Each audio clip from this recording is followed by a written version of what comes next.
बंदी छोड़ सतगुरु रामपाल जी भगवान की जय हो। परमपिता परमेश्वर सारी सृष्टि के रचनहार कुल मालिक कबीर परमेश्वर सतगुरु रामपाल जी भगवान चरण कमल में मुझदास का कोटि कोटि दंडवत प्रणाम।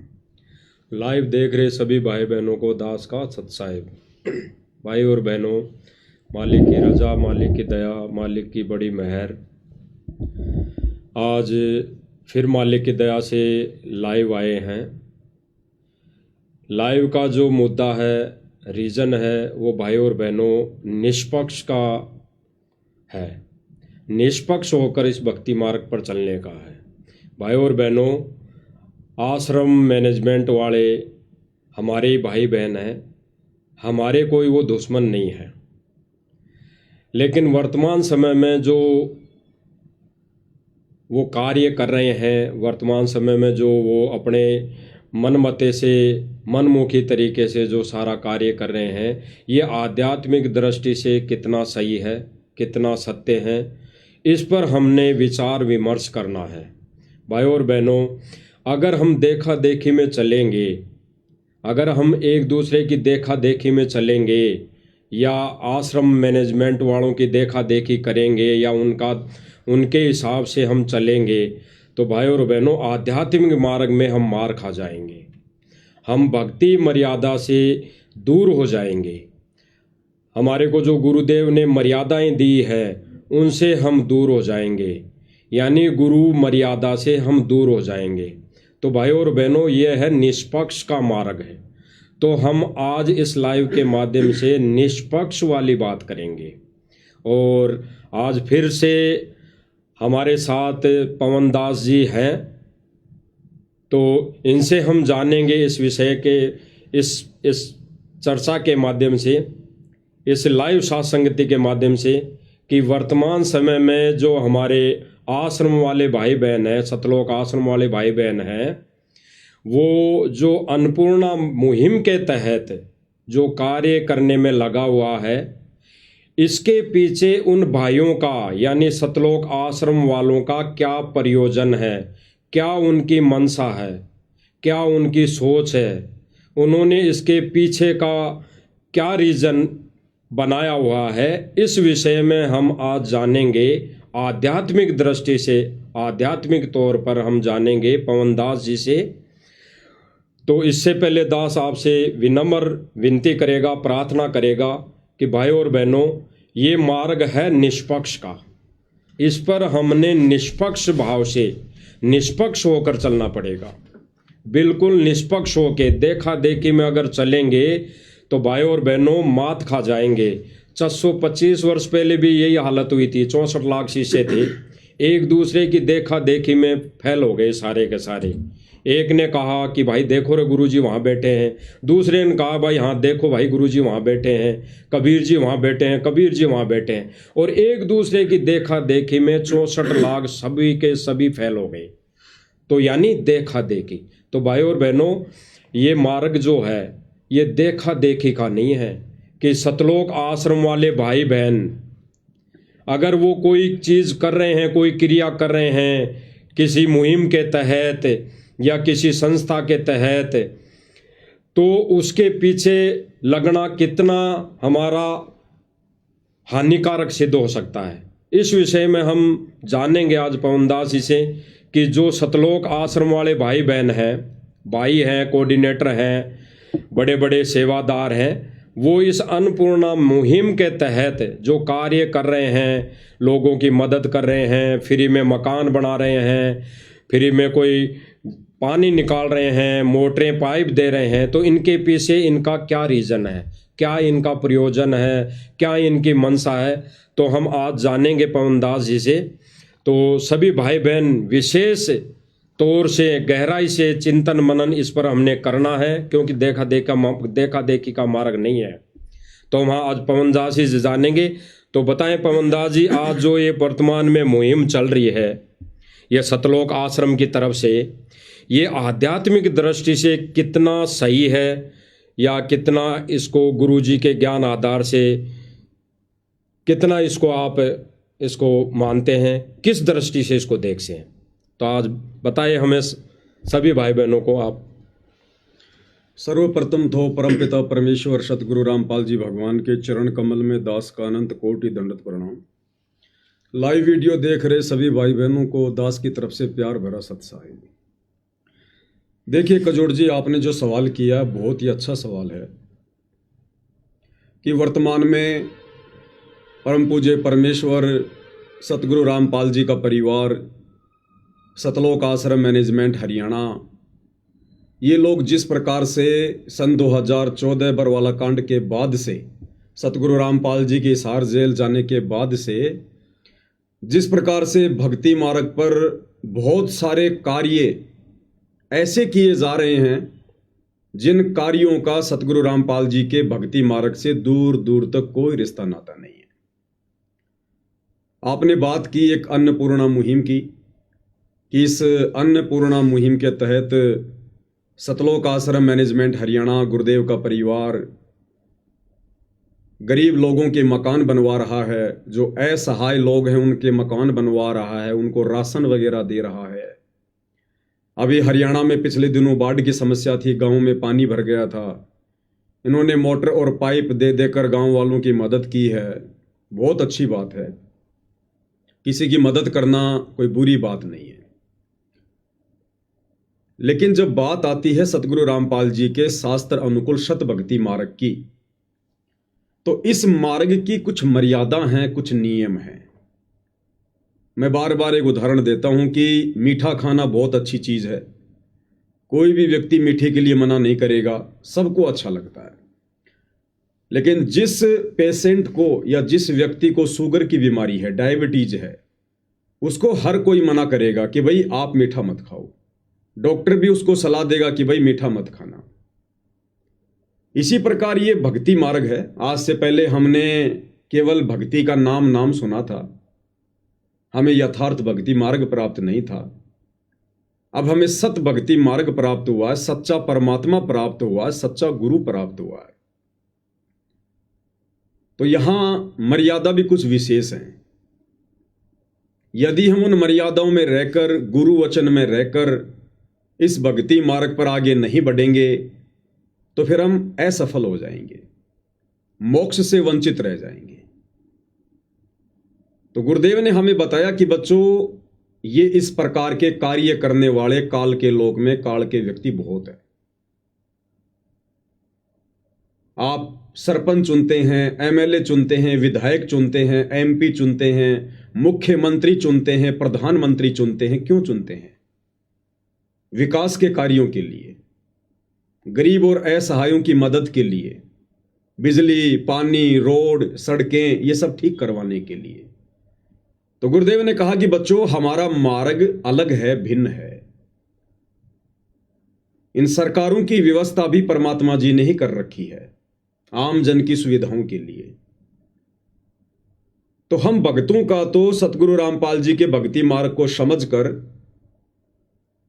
अब ये कार्य हो जाना चाहिए एकमात्र कि हमने तो किसी भी प्रकार से भक्ति करके, मर्यादाओं में रहकर, गुरु को प्रसन्न करके और इस काल के लोक से बाहर निकलना है, जन्म और मरण के झंझट से बाहर निकलना है, 84 लाख योनियों के कष्ट से बाहर निकलने का हमने प्रयास करना चाहिए। भगत कभी भी इस प्रकार के पचड़ों में नहीं पड़ेगा। गुरु ने हमें समझा दिया कि बेटा, ये काल का 21 ब्रह्मांड, ये कर्म क्षेत्र है, या पाप और पुण्य से सारा व्यवहार चलता है। जिसके पुण्य अधिक है वो सुखी है, जिसके पाप अधिक है वो दुखी है। और हम भगत ना किसी के पुण्य बढ़ा सकते, ना किसी के पाप अपने सिर ले सकते। तो सतगुरु से ये तत्व ज्ञान प्राप्त होने के बाद भगत ने तो इस प्रकार के पचड़ों में पड़ना ही नहीं चाहिए। अगर कोई गरीब है, कोई अमीर है, किसी के सर पर छत है या नहीं है, ये उसके अपने कर्म हैं, उसके अपने पाप कर्म हैं, वो उसने भोगने हैं। हम केवल एक काम कर सकते हैं, उस व्यक्ति तक हम परमात्मा की जानकारी पहुंचा सकते हैं। हम उसको भक्ति का संदेशा दे सकते हैं कि भाई देखो, धरती पर परमात्मा आया हुआ है, सत भक्ति मार्ग शुरू हो चुका है, आप सतगुरु की शरण में आइए, और भक्ति से परमात्मा आपके सारे कष्टों का मर्दन करेगा, आपको सुखी भी करेगा भगवान, आपका मकान भी बनेगा। रास्ता परमात्मा बहुत सारे निकाल देता है। फिर छोटा मोटा भगत का धंधा होता है, उसमें परमात्मा बरकत दे देता है। आपने सेऊ समन की कथा सुनी होगी। सेऊ कितना गरीब था, कितना निर्धन था, क्या सतगुरु को नहीं पता था? क्या सतगुरु के साथ में जाने वाले भक्तों को नहीं पता था? उसके घर पर सतगुरु को खाना खिलाने के लिए आटा भी नहीं था। क्या सतगुरु ने उसके घर की ऐसी दुर्दशा देखकर उसका मकान बनवाया? अपने भक्तों से कहा कि भाई इसका मकान बना दो, इसके घर में राशन डाल दो। तैमूर लंग कितना गरीब था, लोगों की भेड़ बकरियां चराकर दोनों मां बेटे जीवन निर्वाह किया करते थे। क्या कबीर परमेश्वर ने कहा विश्वकर्मा जी को कि इसका मकान बना दो, या अपने किसी अन्य भक्तों को कहा कि भाई इसका तैमूर लंग का मकान बना दो, इसके घर में राशन डाल दो? परमेश्वर ने सबको भक्ति से जोड़ा। उनकी एक विधि है, अध्यात्म की एक प्रोसीजर है। सतगुरु कभी मर्यादा भंग नहीं करता। और जब उन आत्माओं ने भक्ति करनी शुरू की, सतगुरु को प्रसन्न किया, तो सेऊ शमन को परमेश्वर ने इतनी बरकत दे दी, इतनी बरकत दे दी, वो गरीब व्यक्ति उसी जन्म में दिल्ली का 1 नंबर का सेठ बन गया। 1 नंबर का सेठ। तैमूर लंग को परमात्मा ने अहरण के नीचे शौपन में दिखा दिया कि बेटा यहां पर धन छुपा हुआ है, और धीरे धीरे निकालना ताकि किसी को शंका ना हो। उस तैमूर लंग को, जो एक वक्त की रोटी भी बड़ी मुश्किल से पाया करता था, उसको परमात्मा ने भक्ति विधि से अपने तरीके से 7 पीढ़ी का राज्य बख्शीश कर दिया। तो गुरुदेव भगवान कहते हैं कि बच्चों, परमात्मा जब किसी को देता है तो उसके देने की विधि अलग है। एक सत्संग में गुरुदेव ने बताया कि बच्चों, वो परमात्मा भी यदि इस पृथ्वी पर आकर जनसाधारण जैसे ही कार्य करेगा तो फिर काहे का परमात्मा है? तो ये मकान तो सरकार भी बना के दे देती है, मकान तो कोई समाज सेवी संस्था भी बना के दे देती है, मकान गांव के लोग इकट्ठा होकर भी दे देते हैं बना के। तो ये तो जनसाधारण के जैसे कार्य हैं। परमात्मा जब करता है तो इनसे भिन्न करता है, अलग करता है। तो सतगुरुदेव ने हम भक्तों को यही शिक्षा दी है। यदि किसी ने उनकी शिक्षा समझी हो, तो उनके सत्संगों पर विचार किया हो, तो गुरुदेव के तत्व ज्ञान को यदि आधार बनाया हो, तो सतगुरु ने हमें यही शिक्षा दी है कि बच्चों, तुम इस पचड़ों में मत पड़ो। बड़ी मुश्किल से तुम्हारा दाव लगा है, थोड़ा सा समय है। अपनी भक्ति मर्यादाओं में रहकर सतगुरु को प्रसन्न करके, इन श्वासों का सदुपयोग करके, दुनियादारी से मुंह फेर के, और यहां से सतलोक चलने की सोचो, उस दिशा में आगे बढ़ो। ये कार्य तो होते रहेंगे, तुम किन किन का सिर ढकोगे? ये तो भिखारी का लोक है, काल का लोक है। इस लोक में कभी कोई सुखी हो ही नहीं सकता। आपने यदि सृष्टि रचना पढ़ी हो कजोड़ जी, तो सतगुरु रामपाल जी ने बताया कि जब ये ज्योति निरंजन काल परमात्मा के आदेश अनुसार अपने बड़े भाई कूरम के पास में सृष्टि रचना की सामग्री लेने के लिए गया, तो कूरम उस समय समाधि में था, भक्ति में था। ज्योति निरंजन उसके पास जाता है और कहता है कि भाई उठ, जाग, मुझे पिताजी ने भेजा है, मुझे सामग्री चाहिए। वो अपनी समाधि में लीन था। ज्योति निरंजन धैर्य नहीं रख पाया। उसने सोचा ना जाने इसकी समाधि कब टूटेगी। ज्योति निरंजन ने धैर्य खोकर हड़बड़ी में कूरम के मुकुट को हिला दिया, उसे जगाने के लिए, समाधि से वापस लाने के लिए। जैसे उसने मुकुट को हिलाया, उसमें से 5 तत्व 3 गुण निकले। ज्योति निरंजन ने देखा, वाह, मुझे जो चाहिए था वो मिल गया। इतने में कूरम की समाधि टूट गई। कूरम ने कहा, भाई आप ये क्या कर रहे हो? उसने कहा कि मैं तुझे जगा रहा था, मेरे को सृष्टि रचना की सामग्री चाहिए। कूरम ने कहा कि ये आपको किसने बताया? मेरे और कबीर परमात्मा के अलावा तो किसी को पता ही नहीं है। बोला, उन्होंने भेजा मुझे। तो कूरम ने एक अच्छे बेटे का फर्ज निभाते हुए कहा कि भाई मैं पहले पिताजी से पूछूंगा, ये तो बहुत अनमोल वस्तु है, मैं पहले पिताजी से पूछ लेता हूं, कोई दिक्कत नहीं, आप बैठो, अगर पिताजी यस कर देंगे तो मैं आपको दे दूंगा। लेकिन ज्योति निरंजन को धैर्य नहीं रहा और वो वहां से कूरम के मुकुट को हिलाकर सारी सामग्री लेकर वहां से दौड़ गया। जब कूरम ने परमात्मा से समाधि अवस्था में बात की तो कूरम ने कहा कि पिताजी ऐसे ऐसे मेरे साथ में बदसलूकी करके और वो ज्योति निरंजन ऐसे ऐसे सामग्री ले गया और मैं उसको घड़ूंगा, मैं उसकी पिटाई करूंगा। तो कबीर परमेश्वर जी ने कहा कि बेटा उसने तो गलती कर दी, कोई बात नहीं, तू ऐसी गलती मत करना, और आज के बाद मैं उसको श्राप देता हूं, उसके लोक में 21 ब्रह्मांड में कभी भी शांति नहीं रहेगी। ऐसे ही लोग झगड़ेंगे, मरेंगे, कटेंगे, फंसेंगे, अशांति बनी रहेगी। ये श्राप वहां से लगा हुआ है इस काल को, ब्रह्म को, 21 ब्रह्मांड के राजा को। तो भाई परमेश्वर ने जिसको ऐसा श्राप दे रखा हो कि जिसके लोक में कभी सुख शांति नहीं होगी, हम 2 कोटि के जीव अपनी भक्ति ना करके क्यों दुनिया को सुखी करने का ठेका ले रहे हैं? जब दुनिया को वापस थोड़ा बहुत सुखी करने के लिए परमात्मा स्वयं संत रामपाल जी के रूप में धरती पर आ चुके हैं, तो अब वे अपने स्तर पर, अपने तरीके से, अपनी प्रोसीजर के अनुसार लोगों को धन देंगे, उनको सुखी करेंगे, उनके मकान बनाएंगे, अपने भक्तों को मजदूरी पर नहीं लगाएंगे। जिस प्रकार से सतलोक आश्रम वाले सतगुरु की आड़ में भक्तों से मजदूरियां करवा रहे हैं।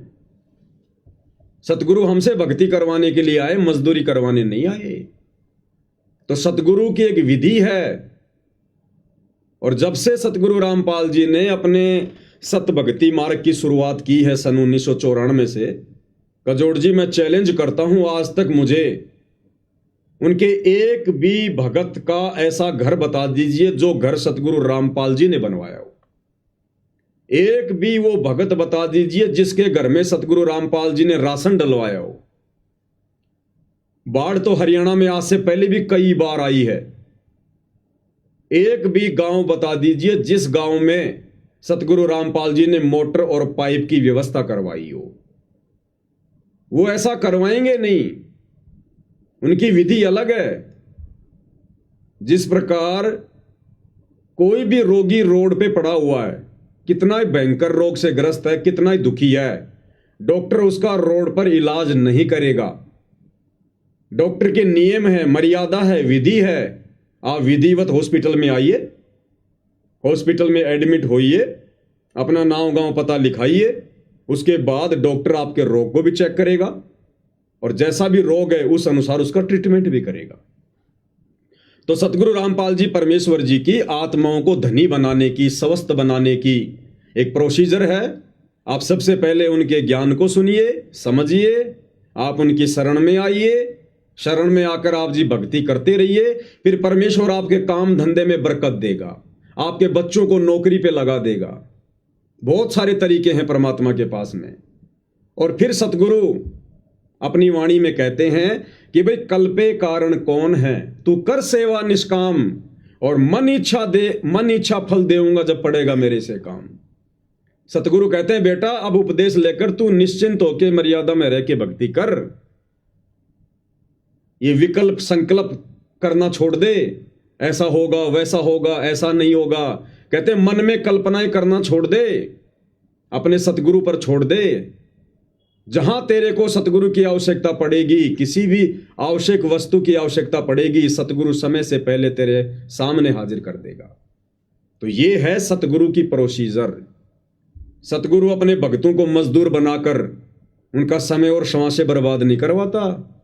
जिस प्रकार से हमारे सतलोक आश्रम वाले भाई, गुरुदेव का परिवार बेचारे भोले भाले भक्तों को मजदूर बनाकर आश्रमों पे आश्रम बनवा रहे हैं। एक अन्नपूर्णा मुहिम के तहत लोगों के मकान बनवा रहे हैं, लोगों के घरों में राशन बंटवा रहे हैं। फिर भक्ति कौन करेगा? क्या आवश्यकता पड़ेगी फिर आदमी को भक्ति करने की, सतगुरु रामपाल जी की शरण में आने की? अरे दुखी आदमी तो भक्ति पे जुड़ता है, भक्ति पे आता है। दुखी आदमी तो भगवान को ढूंढेगा, और आपने पहले उसको सुखी कर दिया, वो क्यों आएगा फिर परमात्मा की शरण में? और आ भी गया तो वो क्या निहाल करेगा? ऐसे ही मर्यादा तोड़ के चलता रहेगा, क्योंकि आपत्ति तो उस पर कोई है ही नहीं। अब सारी व्यवस्था आपने उसकी आगे से आगे कर ही दी है। तो सतगुरु रामपाल जी परमेश्वर जी के सतभक्ति मार्ग अनुसार जो प्रोसीजर वर्तमान में अन्नपूर्णा मुहिम के तहत किसी भी प्रकार के कार्य सतगुरु रामपाल जी का परिवार कर रहा है, ये सतलोक आश्रम मैनेजमेंट हरियाणा कमेटी कर रही है, ये गुरुदेव के भक्ति विधान अनुसार बिल्कुल गलत है। भगत समाज के ज्योति पाठ और दान के पैसे की बर्बादी की जा रही है। ये परीक्षा का समय है। काल भगतों को हर प्रकार से मर्यादा तुड़वाकर सतगुरु से दूर करने की कोशिश कर रहा है, और काफी हद तक काल बली अपने इस षड्यंत्र में सफलता भी प्राप्त कर रहा है। क्योंकि नादान संगत भी, जिस प्रकार बिल्ली के आगे कबूतर आंख बंद करके बैठ जाता है, वो हालत इस नादान संगत की हो रही है। अब आपने कहा कि ये जो मकान बनाए जा रहे हैं अन्नपूर्णा मुहिम के तहत, तो भक्ति मार्ग में ये कहां तक सही है, और ये जो मकान बनाए जा रहे हैं इसके पीछे क्या इनका औचित्य है, क्या इनकी सोच है? देखिए कजोड़ जी, मैं स्पष्ट कर देता हूं, अगर सतगुरु रामपाल जी अगर इस प्रकार की किसी अन्नपूर्णा मुहिम के तहत लोगों के मकान भी बनवाना शुरू करेंगे, तो सबसे पहले वो अपने गरीब और निर्धन भक्तों के बनवाएंगे, अपने गरीब और निर्धन भक्तों के बनवाएंगे। बिल्कुल कजोड़ जी, कॉमन सेंस की बात है। आपके घर पर दूध देने वाली गाय है, आपके पड़ोसी के घर पर भी है। आप बाजार से उनका आहार लेके आएंगे, बिनोले लेंगे, खल लेके आएंगे, काकड़े लेके आएंगे, जो पशु आहार होता है।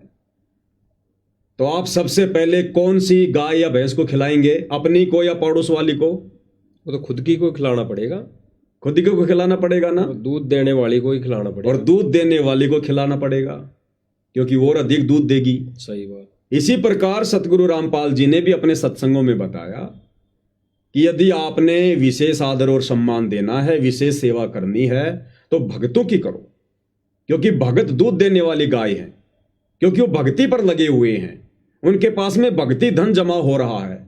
यदि आप उनकी सेवा करोगे, उनसे प्यार प्रेम से बोलोगे, तो आपको सेवा का फल मिलेगा।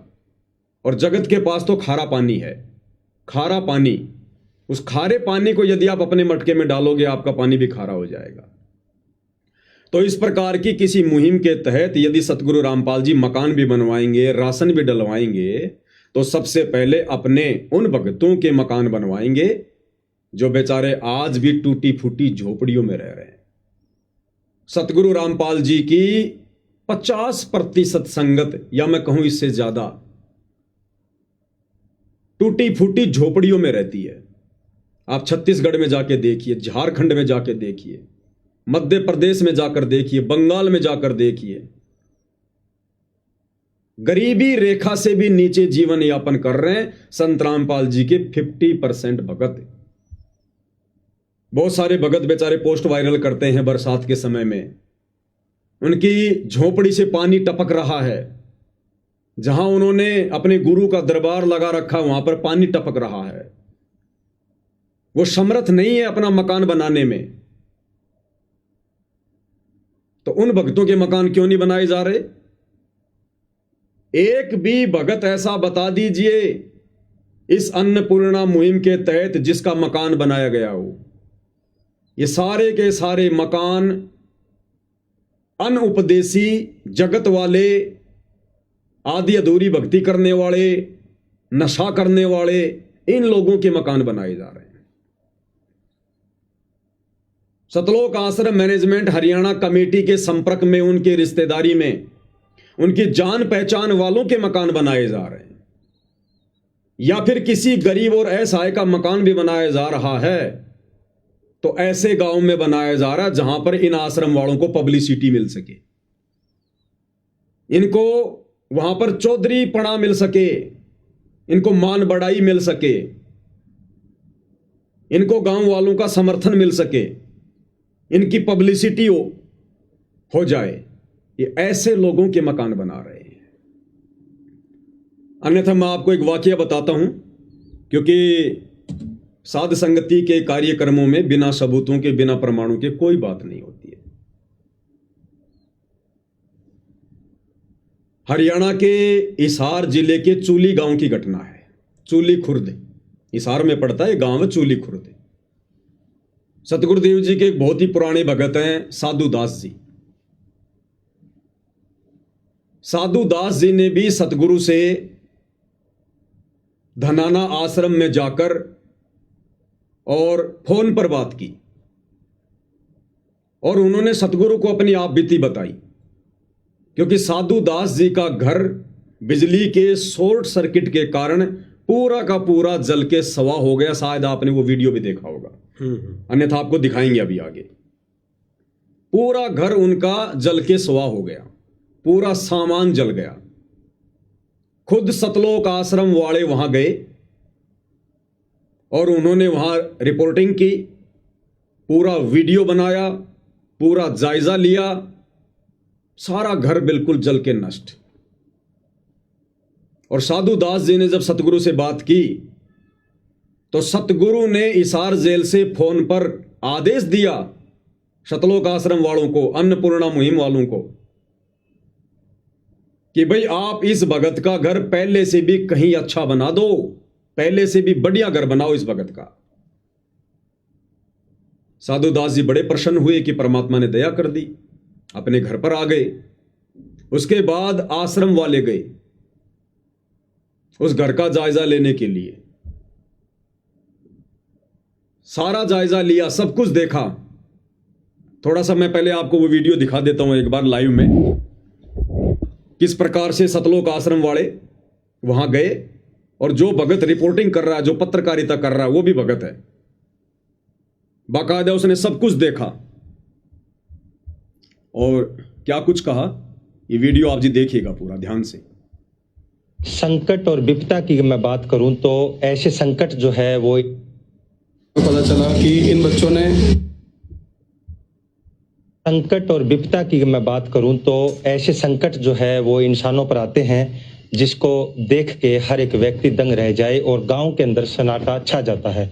इसमें हरियाणा राज्य के जिला हिसार का ये गांव है चूली कला।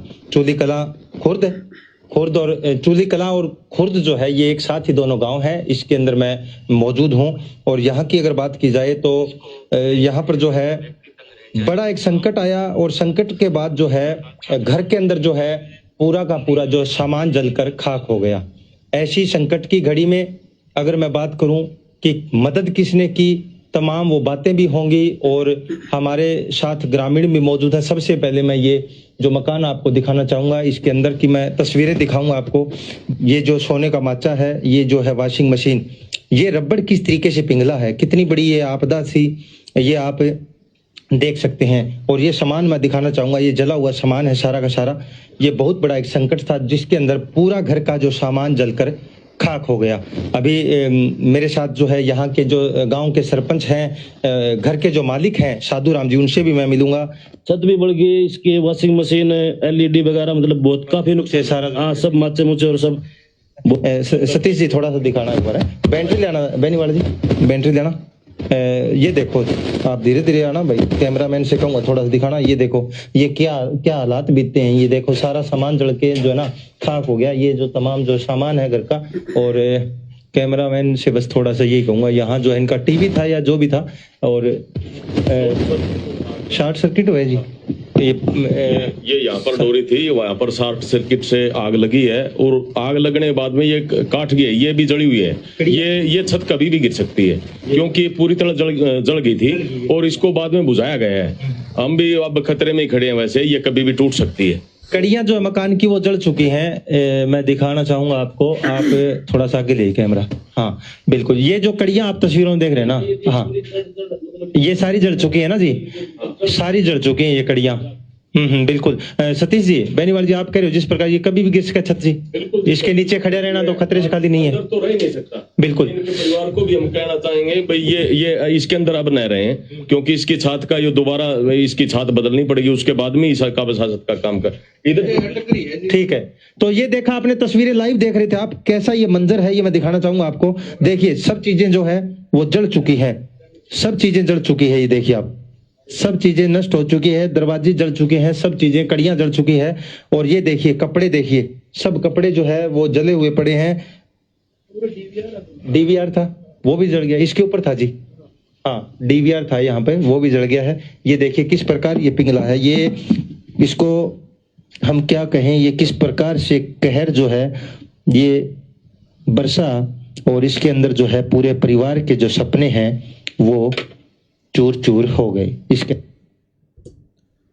तो कुजूर जी, आपने अपनी आंखों से देख लिया, दर्शकों ने भी देख लिया, खुद सतलोक आश्रम वाले वहां गए, बाकायदा वीडियो बनाया और खुद कह रहे हैं कि सारा सामान जल के चूर चूर हो गया, और जिस छत के नीचे हम खड़े हैं यहां रहना खतरे से खाली नहीं है। और लाइव आप देख रहे हैं, बिल्कुल बुरी हालत में है घर। आपका जोड़दास जी, क्या इस भगत का घर नहीं बनना चाहिए था? बिल्कुल बनना चाहिए, जबकि ये तो भगत है। भगत है ना, बिल्कुल, इनका तो और भी जल्दी बनना चाहिए। पहले बनना चाहिए। जगत वाले तो झूठ बोलकर भी बना सकते हैं, खुद के घर को जलाकर भी बिल्कुल नया बनवा सकते हैं। बिल्कुल। उसके बावजूद भी आज कई महीने बीत गए, इस भगत का घर नहीं बनाया गया, इसको मना कर दिया गया सतलोक आश्रम मैनेजमेंट हरियाणा ने, गुरुदेव के परिवार ने। और कारण क्या बताया कि आपके घर पर तो एक मोटरसाइकिल और एक छोटा हाथी टेम्पू अभी शेष है, हम आपका घर नहीं बना सकते। भाई, जब सतगुरुदेव जी ने आदेश दे दिया, क्या हिसार जेल में बैठे उस अंतर्यामी भगवान को, ये आश्रम वाले कहते हैं ना वो तो भगवान है, भगवान है, तो भगवान तो अंतर्यामी होता है। तो जब भगत ने प्रार्थना की थी तो क्या भगवान की आंखों के सामने मकान नहीं आया होगा? तो भगवान ने भी सोच समझ के आदेश दिया होगा ना। जब गुरु ने आदेश दे दिया कि भाई इस भगत का मकान पहले से कहीं अच्छा बना दो, तो मुझ पवन दास के हिसाब से तो इन आश्रम वालों ने उस घर पर जो वीडियो बनवाया है भगत को बेचकर, वो भी बेवकूफी है, वो भी मूर्खतापूर्ण कार्य किया इन्होंने। जब सतगुरु ने आदेश दे दिया कि पहले से अच्छा घर बना दो, तो इन्होंने वीडियो बनवाने की भी जरूरत नहीं थी, तुरंत कार्य उसी दिन से शुरू कर देना चाहिए था। जैसे आम जगत वाले लोगों का 15 दिन में तो मकान बना के तैयार कर देते हैं डबल स्टोरी का, लेकिन इस भगत का मकान अभी तक नहीं बनाया गया और रिजेक्ट कर दिया गया कि भैया आपके पास में तो एक मोटरसाइकिल और एक छोटा हाथी टेम्पू अभी शेष है। वो परिवार उस टेम्पू में सोएगा क्या? अरे अगर टेम्पू शेष है तो क्या उसको भी जला दिया जाए, तब तुम्हारे दिल को शांति मिलेगी? उस जले हुए टेम्पू को देखकर फिर मकान बनाओगे क्या? या वो परिवार उस टेम्पो में सोएगा क्या? वो गाय भैंस अपने टेम्पो में बांधेगा क्या? इन लोगों ने जानबूझकर सतगुरु के आदेश की धज्जियां उड़ाई, अवहेलना की, क्योंकि दुनिया की नजरों में, दुनिया को दिखाने के लिए ये आश्रम वाले संत रामपाल जी को भगवान भगवान, परमात्मा परमात्मा कहते, मानते नहीं है। और उस भगत का मकान अभी तक नहीं बनाया गया, क्योंकि अगर भगत का मकान वो बनवा देते तो इन लोगों को चौधर नहीं मिलती, इन आश्रम वालों को पब्लिसिटी नहीं मिलती, मजा नहीं आता फिर उस भगत के घर का उद्घाटन करने में, किसी गांव के सरपंच विधायक को बुलाकर उसके हाथों में उस घर की चाबी देने में मजा नहीं आता। लोग ये कहते रहे कौन सी बड़ी बात हो गई, ये तो बाबा रामपाल का भगत था, बाबा रामपाल ने बनवा दिया, इसमें क्या बड़ी बात थी? इनको पब्लिसिटी नहीं मिलनी थी, वहां पर जो मान बढ़ाई की इनको भूख है वो नहीं मिलनी थी इनको। तो जानबूझकर इन्होंने अपने गुरु के आदेशों की अवहेलना की, जबकि गुरु ने आदेश दे दिया उस भगत को। उसके बावजूद भी इन लोगों ने अभी तक उस भगत का मकान नहीं बनवाया। ये टोटल मामला चौधरीपणे का है, दिखावे का है, पब्लिसिटी का है, टोटल काल प्रेरणा है। अब मैं आपको दिखाता हूं, दिल्ली में इन्होंने एक मकान बनाया, जबकि वो मकान जला भी नहीं था, आराम से वो परिवार उस मकान में रह रहा था, टाइम पे अपना खाना पीना भी हो रहा था, लेकिन पब्लिसिटी की भूख में और इन लोगों ने वो मकान बनवाया।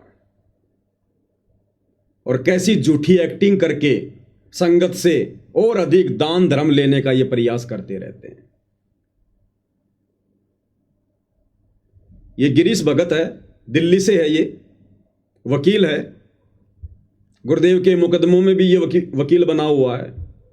इसने आश्रम वालों को इंक्वायरी भेजी कि ऐसे ऐसे दिल्ली में मेरे आसपास के मोहल्ले में एक मकान बनाओ, और वो जगत वाले का मकान बनवाने के लिए, जिस मकान की हालत उस साधुदास भगत से बहुत अच्छी थी, चूली खुर्द इसार वाले भगत के घर से बहुत अच्छी हालत थी उस घर की, फिर भी जबरदस्ती इस गिरीश ने आश्रम वालों से कहकर वो मकान बनवा दिया।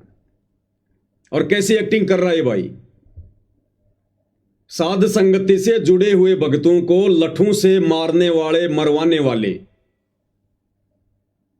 एक समय दिल्ली में साध संगति थी, इसी गिरीश ने अपने साथियों को भेजकर पुलिस वालों की मदद लेकर और उस साध संगति में भक्तों को बुरी तरह से मरवाया, पिटवाया। और आज ये मगरमच्छ के आंसू निकालकर संगत से हमदर्दी प्राप्त कर रहा है। और क्या कह रहा है, इनके वचन सुनिए। परमात्मा कहते हैं, साधु शब्दा परखिए, दुख पड़े घरनार, सूरवीर जद जानिए जब रण बाजे तलवार। और वाणी ही से पहचानिए कुटिल नीत की घात, अंदर की उस गंदगी की फिर निकले मुंह से बात।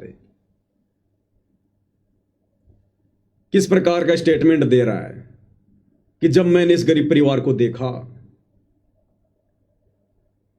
मैंने इनसे बातें की, इनकी हालात को देखा, इन्होंने 1 महीने से भोजन नहीं किया, 1 महीने से इन बच्चों ने रोटी नहीं खाई, खाना नहीं खाया।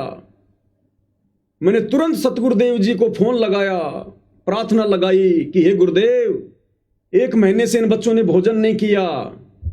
मतलब गुरुदेव अंधे हैं, गुरुदेव को दिखाई नहीं देता कि दुनिया में कौन भोजन कर रहा है, कौन नहीं कर रहा है। गुरुदेव अंतर्यामी नहीं है, इनको दिखा तो इन्होंने गुरुदेव को दिखाया कि देखो गुरुजी, आप तो आंखें बंद करके बैठे हुए हो, दुनिया में कितनी आपत्ति आ रही है, दुनिया कितनी दुखी है। 1 महीने से इन बच्चों ने भोजन नहीं किया। आप इसकी एक्टिंग देखिए एक बार, ये मगरमच्छ के आंसू देखिए आप एक बार, जिन आंसुओं के पीछे ये नादान संगत बेचारी पागल होकर इनको ज्योति पाठ और दान का पैसा देकर अपने कर्म फोड़ रही है। ध्यान से सुनिए। क्या कहना चाहेंगे? अभी इनका बाथरूम भी ऊपर है, इन बच्चियों को आने जाने में दिक्कत होती है। देखिए, कह रहा कि गिरीश जी आप क्या कहेंगे, इन बच्चियों का बाथरूम ऊपर है, इनको आने जाने में दिक्कत होती है। भगत का तो मकान जल गया, उसमें दिक्कत नहीं। और वो दिल्ली वाला परिवार जिसके घर के ऊपर उनका बाथरूम, कह रहा इनको ऊपर जाकर बाथरूम करने में भी दिक्कत हो रही है, बाथरूम भी नीचे बनवा दो। गजोड़ जी एक्टिंग ध्यान से सुनिएगा। ये तो अच्छा हुआ ये लोग बंबई की तरफ नहीं गए, नहीं तो सलमान खान को और इन सबको तो इस्तीफा ले लेना पड़ जाता। सुनिएगा। जाने में दिक्कत होती है। देखिए, जो संत रामपाल जी महाराज जी ने किया है ना, वो इस मतलब पूरे ब्रह्मांड में कोई नहीं कर सकता है। ये बच्चे पिछले 1 साल से, क्योंकि आज 1 साल हो गया इनके पिताजी को मतलब जो मृत्यु हुई थी, 1 साल से ये बच्चे बिल्कुल अनाथ का जीवन व्यतीत कर रहे हैं। और मतलब ठीक है, पड़ोसियों ने जितनी उनसे उनका बना, पड़ोसियों ने मदद की। पर जब पहली बार जब हम इन बच्चों के पास आए तो हमें पता चला कि इन बच्चों ने 1 महीने से रोटी तक नहीं खाई है। पर जब पहली बार जब हम इन बच्चों के पास आए तो हमें पता चला कि इन बच्चों ने 1 महीने से रोटी तक नहीं खाई है। इन बच्चों ने 1 महीने से रोटी तक नहीं खाई है। और ये जहां जहां इनके मान सम्मान के कार्यक्रम आयोजित हो रहे हैं वर्तमान में गांव में, जो गांव वाले संत रामपाल जी को सम्मान देने के लिए आते हैं, वहां ये वीडियो चलाए जाते हैं। और नादान संगत इन लोगों की झूठी इस रुआई को देखकर, मगरमच्छ के आंसुओं को देखकर बढ़ चढ़ के दान कर रही है काल प्रेरणा से। कह रहा कि 1 महीना हो गया इन बच्चों ने भोजन तक नहीं किया, भोजन तक 1 महीना। 1 महीना। सुनिए।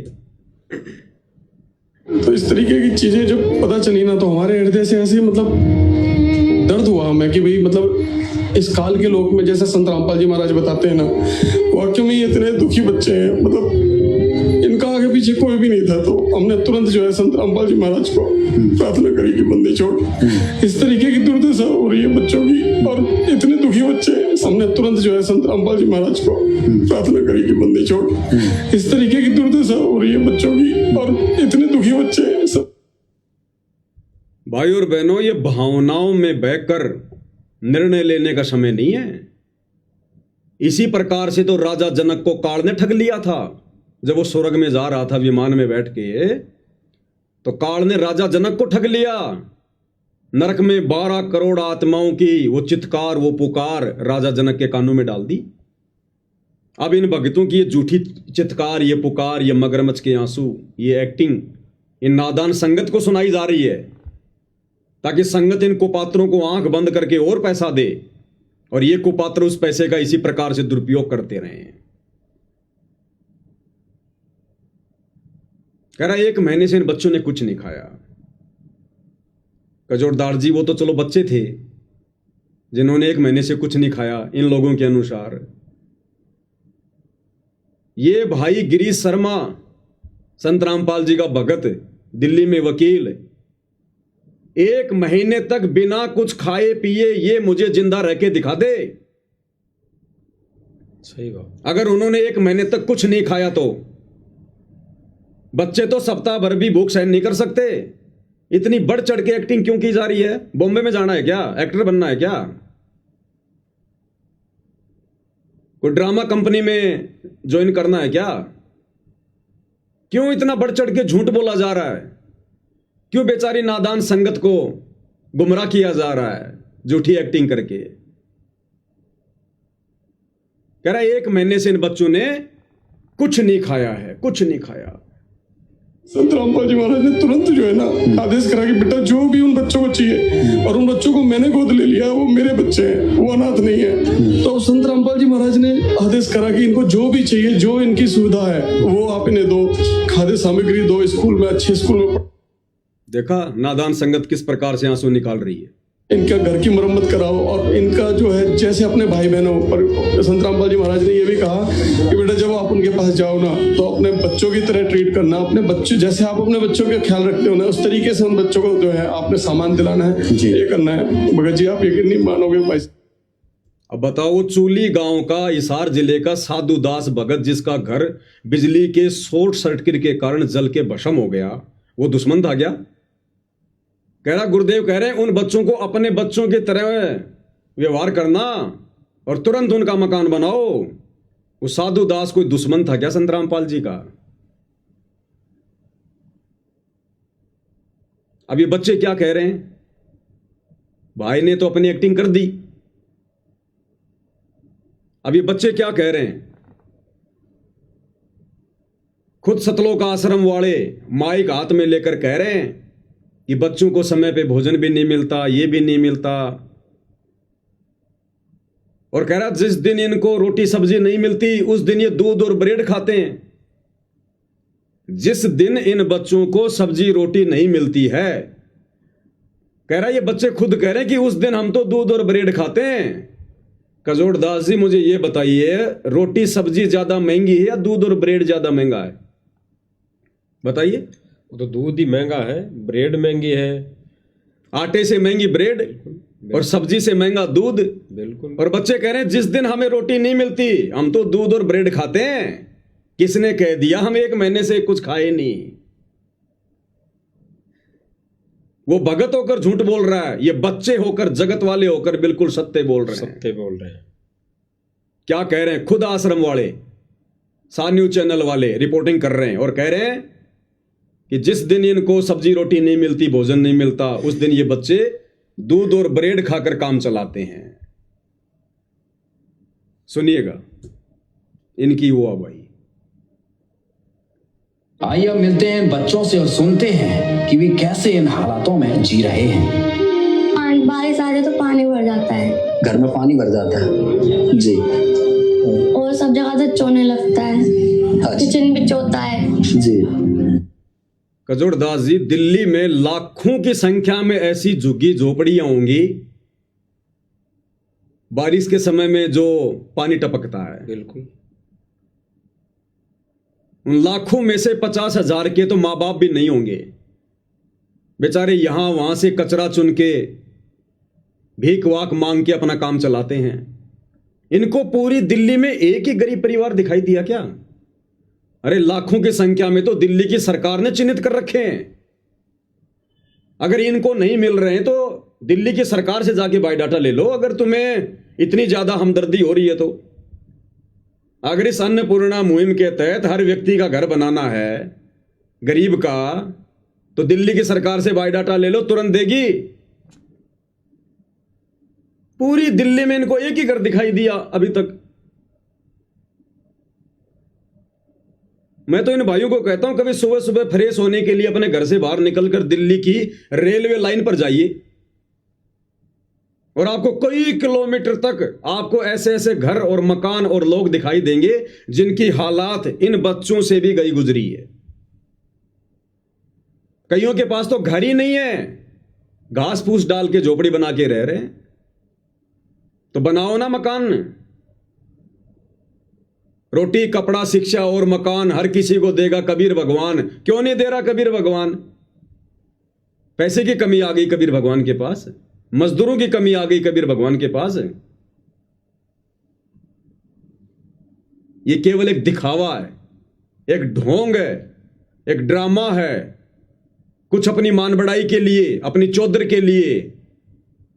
और ज्यादातर ये काल भक्तों की मर्यादा तुड़वाकर इस प्रकार के ड्रामे करवा रहा है। मेन मकसद है आत्माओं की मर्यादा तुड़वाना, सतगुरु के वचन की अवहेलना करवाना। इस परीक्षा के समय में भगत अपनी श्वासों का, अपने समय का सदुपयोग ना कर लें, उसके लिए काल ने इन आश्रम वालों को खड़ा कर रखा है। और ये नादान संगत बेचारी षड्यंत्र को समझ नहीं रही है। ये सूक्ष्म मार्ग है सतगुरु का। काल कसाई तक तक मारे, पग पग पे यो बाणा। संगत समझ नहीं पा रही षड्यंत्र को। इसीलिए तो परमात्मा कहते हैं कि अनंत कोटि बाजी जहां मैंने रचे सकल ब्रह्मांड, और गरीब दास मैं क्या करूं यो काल करे जीव खंड। जबरदस्ती तो परमात्मा भी नहीं करेगा यहां कर।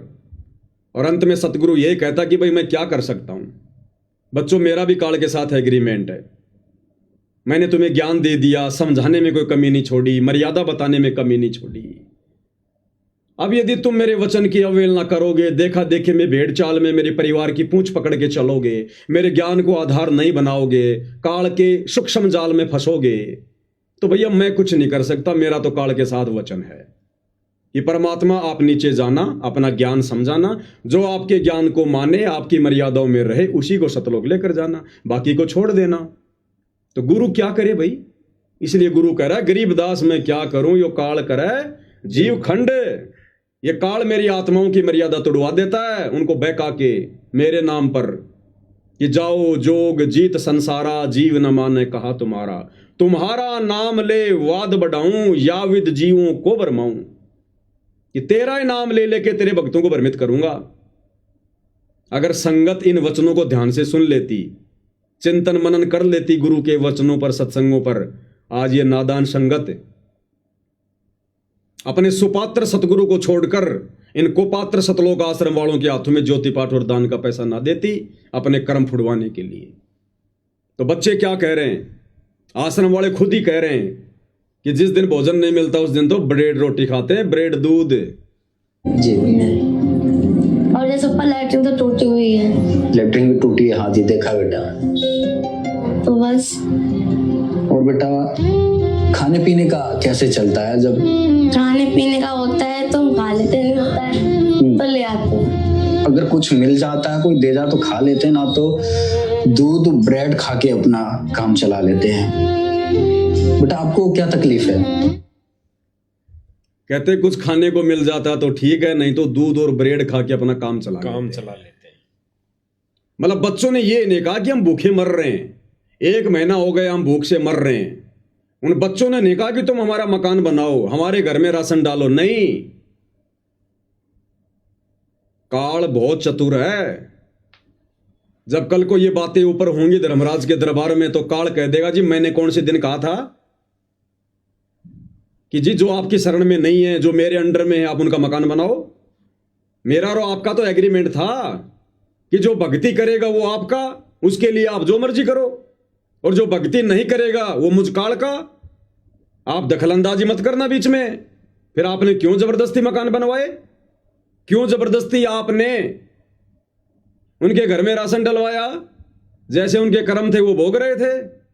अगर आपने राशन डलवाना था, आपने मकान बनवाना था, पहले आप उनको अपने शरण में लेते, पहले आप उनको अपना बनाते। ये काल इस प्रकार से कर्मों में फेरबदल करवा के, हेरा फेरी करवा के, वर्तमान में इन आश्रम वालों के माध्यम से नादान संगत की मर्यादाएं तुड़वा रहा है। ये सारा का सारा मामला चौधर का है, मान बढ़ाई का है। इन सतलोक आश्रम वालों की बुद्धि पूरी तरह से भ्रष्ट है, काल प्रेरित है। इस नादान संगत को समझ में नहीं आ रही है ये बात है। और जिस समय नादान संगत को समझ में आएगी उस समय ये संगत वापस भक्ति मार्ग पर नहीं आ सकती। सतगुरु की पहुंच से बहुत दूर निकल चुकी होगी।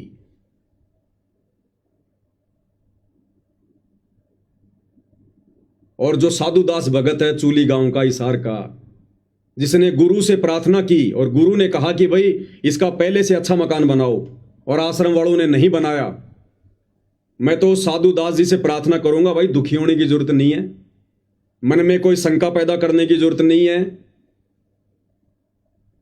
साधुदास के ऊपर गुरुदेव भगवान की एक बहुत बड़ी रहम हुई है, एक रजा हुई है। परमात्मा ने साधुदास भगत का जो मकान अभी तक नहीं बना है, भाई आश्रम वालों ने तो फोड़ लिए अपने कर्म, जो गुरु के कहने के बाद भी मकान नहीं बनाया, और इधर साधुदास को परमात्मा ने बचा लिया उसका मकान ना बनवा के, कुछ भी कारण बना के। अन्यथा ये भार साधुदास के ऊपर चढ़ता, संगत का साधुदास के ऊपर। वो मकान जितने का भी बनता, 2 लाख का, 5 लाख का, 10 लाख का, वो सारा का सारा भार इस साधुदास भगत के सिर पर रखा जाता। क्योंकि ये तरीका नहीं है सतगुरु का अपने भगत को सुखी करने का, किसी का मकान बनवाने का। तो साधुदास भगत के ऊपर तो बहुत बड़ी रजा हुई है, मेहर हुई है कि परमात्मा ने उसको बचा लिया संगत का भार उसके ऊपर चढ़ाने से। और मकान तो भगत का बनेगा ही, आज नहीं तो 6 महीने बाद में बन जाएगा। परमात्मा 100 तरीके और निकाल देगा। भक्ति करने वालों के साथ भगवान है। लेकिन साधुदास की भी यहां एक गलती रही, उसने सतगुरु के ज्ञान को आधार ना बनाकर और इस अन्नपूर्णा मुहिम को देखकर जबरदस्ती अपने मुंह में पानी भर लिया, लालच में आ गया। थोड़ी सी नादानी दिखा दी उसने, अपने गुरु पर विश्वास नहीं किया। उसने सौपन में भी इस प्रकार से अपने गुरु से डिमांड नहीं करनी चाहिए थी। सौपन में भी भक्ति करनी चाहिए थी। अगर साधुदास भगत जी ने रंका और बंका की कहानी को आधार बनाया होता, रंका और बंका दोनों पति पत्नी सतगुरु का सत्संग सुनने गए हुए थे। गरीब परिवार था, एक झोपड़ी थी, साथ में एक बेटी थी वंका। सत्संग सुन रहे थे, पीछे से बेटी दौड़ के गई और कहा कि पिताजी पिताजी, माताजी माताजी। उन्होंने पीछे मुड़कर देखा, बोला क्या हुआ, इतनी जोर से क्यों चिल्ला रही है, सत्संग में भंग पड़ गया। बेटी ने कहा कि झोपड़ी में आग लग गई, सब कुछ जल के खाक हो गया। तो रंका बंका ने देखा कि भाई अगर ये झोपड़ी ना होती तो सत्संग में भंग ही ना पड़ता। उन दोनों ने कहा कि बेटी क्या बच गया। तो वंका ने कहा कि माता पिताजी एक खाट बच गई जो बाहर रखी हुई थी पेड़ के नीचे, बाकी सब जल के खाक हो गया। तो रंका बंका ने क्या कहा, विचार करना, सामने सतगुरु बैठे सत्संग कर रहे हैं, परीक्षा थी उन आत्माओं की।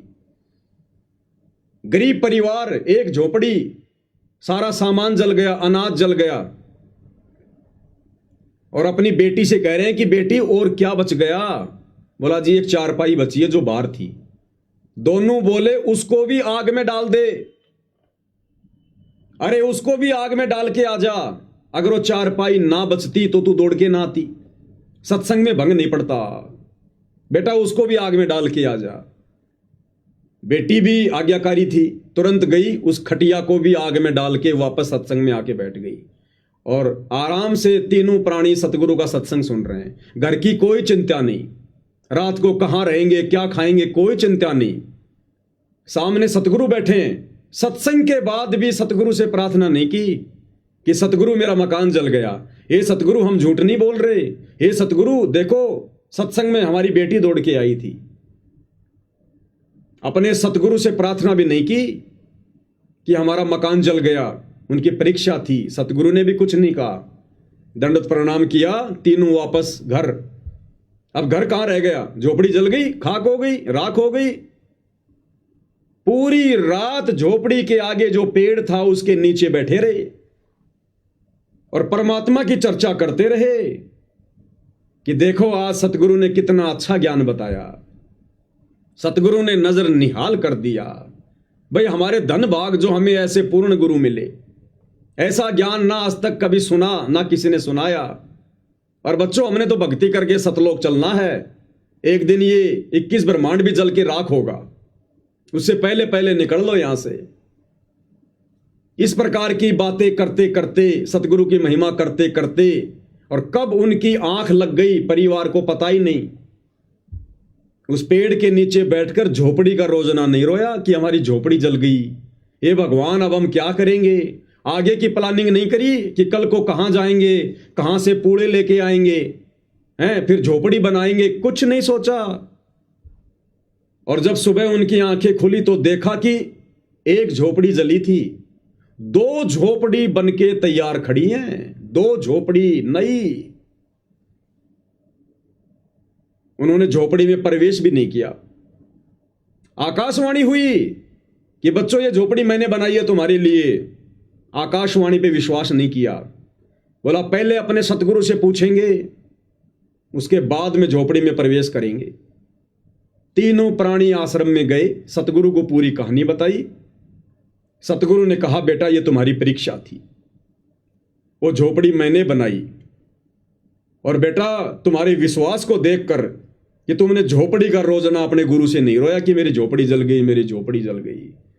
तुमने केवल परमात्मा की भक्ति की सोची, चर्चा की सोची, महिमा की तुमने। बेटा मैं चाहता तो सोने की भी बना सकता था, और जाओ वो झोपड़ी मैंने बनाई, आराम से रहो। फिर अपना गुरु का आदेश पाकर झोपड़ी में रहे। तो साधु दास भगत जी भी यहां थोड़ी सी मार खा गए, या तो उन्होंने सत्संग नहीं सुने या सुनकर विचार नहीं किया।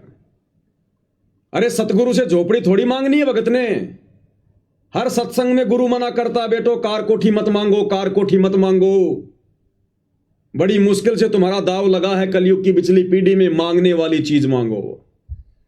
भक्ति दान मोहे दीजियो देवन के देवा हो, भक्ति दान मोहे दीजियो देवन के देवा हो, जन्म पाया भूलो नहीं करहूं पद सेवा हो। और हर एक चौपाई में परमात्मा ने क्या संदेशा दिया, कि अष्ट सिद्धि और 9 निधि बैकुंठ का वासा हो, और सपने में इच्छा नहीं करूं गुरु आण तुम्हारी हो। ये परमात्मा, मैं ना आपसे 9 सिद्धि मांगू, ना 9 रिद्धि मांगू, मैं आपसे बैकुंठ भी नहीं मांगता। बैकुंठ में तो महल है बड़े बड़े, झोपड़ी तो बहुत छोटी चीज है। केवल आपकी भक्ति मांगूंगा, मर्यादा मांगूंगा। आगे कह रहे, सुख संपत्ति परिवार धन और सुंदर नारी हो, और सपने में इच्छा नहीं करूं गुरु आण तुम्हारी हो।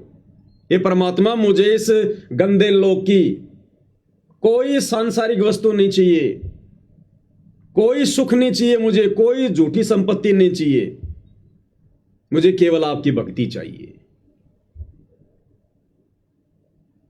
और साधु दास जी ने क्या मांगा परमात्मा से? वो भी कलयुग की पिछली पीढ़ी में, जिस समय हम 24 घंटे सत्संग सुन रहे हैं।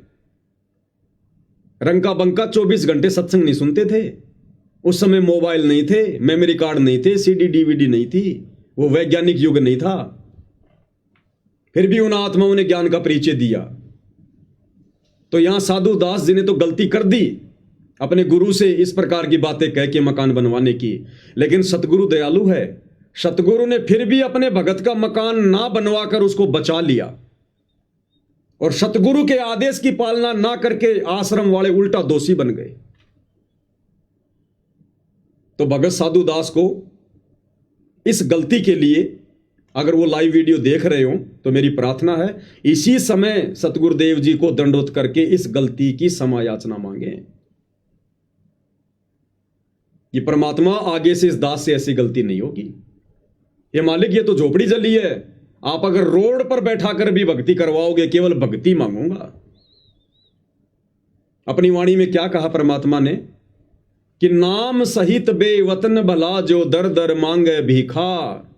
अरे क्या हुआ छत्र की छाया चालई और राजपाट दिल्ली का।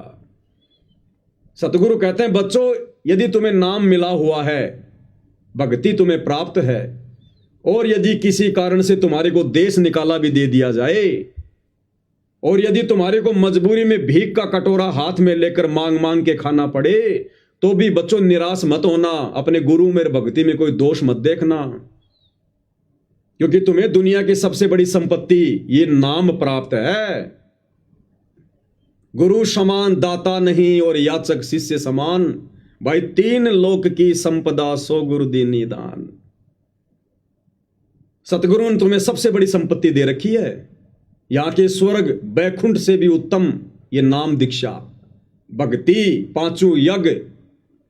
कहते हैं अगर इस भक्ति को सुरक्षित रखने के लिए, गुरु को प्रसन्न रखने के लिए, अगर कभी ऐसी नौबत आ जाए, हाथ में भीख का कटोरा भी आ जाए, तो अपने सतगुरु में कभी दोष मत देखना। सतगुरु से डिमांड मत करना सांसारिक इच्छाओं की, मकान की, कार की, कोठी की, बेटे की, पोते की, नौकरी की। नहीं, सतगुरु नाराज होगा।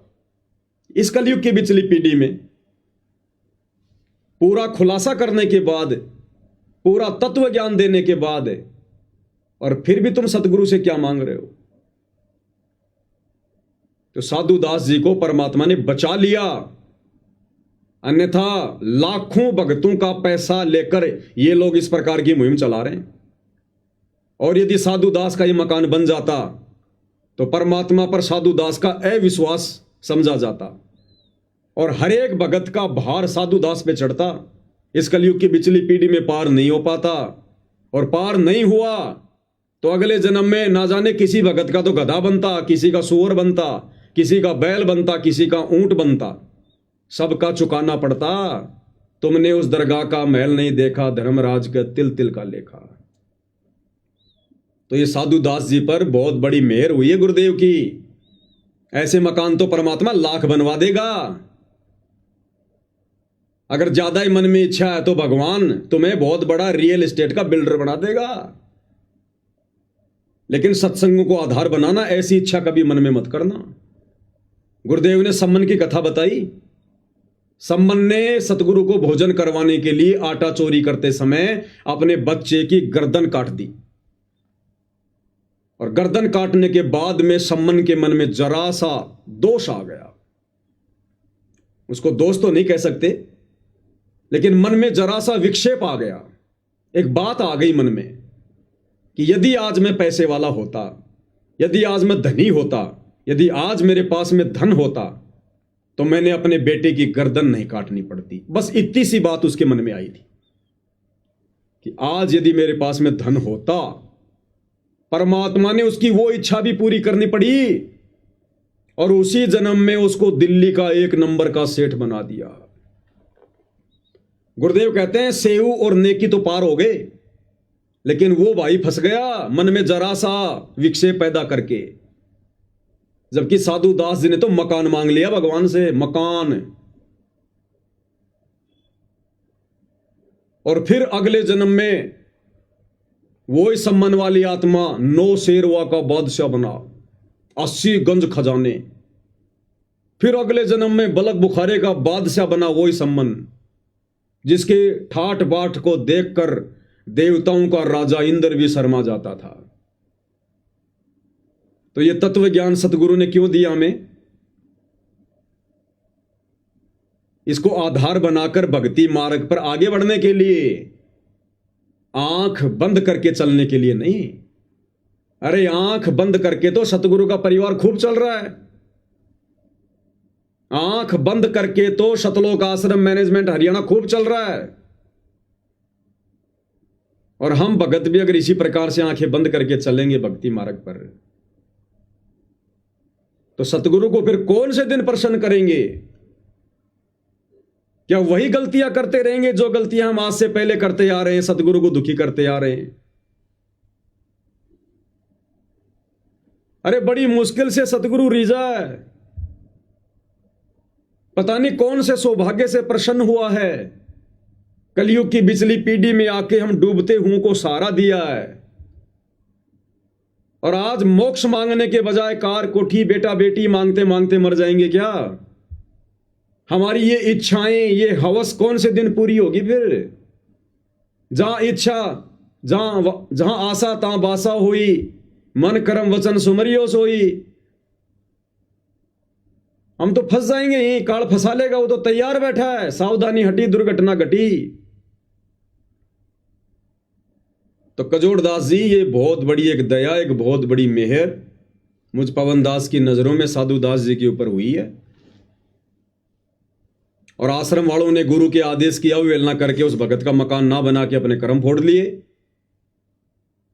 और अनुपदेशी जगत वालों के फ्री में मकान बना बना के इस नादान संगत के सिर पर भार चढ़ा रहे हैं। भाई सतगुरु ने हमें क्या आदेश दिया कि बच्चों, ना हमने किसी का फ्री का लेना, ना किसी को फ्री में देना। ये आश्रम वाले क्या कर रहे हैं? अरे ऐसे वचन अपने भक्तों को कहने वाला भगवान गुरु क्या आज खुद अपनी जुबान से फिरेगा? क्या फ्री में अपने भक्तों के दान धर्म से लोगों के मकान बनवाएगा, लोगों के घरों में राशन डलवाएगा? फिर तो सतगुरु दोगला हो गया इन लोगों के अनुसार। तो भाई साध वचन पलटे नहीं, चाहे पलट जाए ब्रह्मांड। सतगुरु ने जो वचन भक्ति मार्ग पर निकाल दिए, क्योंकि सत्संग उनका विधान है। ये सत्संग भक्ति का विधान है, संविधान है। ये सत्संग आज भी भक्ति के आधार है, और जब कल को सतगुरु लीला करके सतलोक चले जाएंगे, उसके बाद भी यही सत्संग भक्ति मार्ग पर भक्तों के लिए आधार बने रहेंगे। तो सतगुरु ने तो स्पष्ट कह दिया, बच्चों हमने तो ये लेन देन को समाप्त करके अपने ऋण संबंधों को घटाना है, समाप्त करना है। और ना हमने किसी को फ्री में देना है, ना हमने किसी का फ्री में लेना है।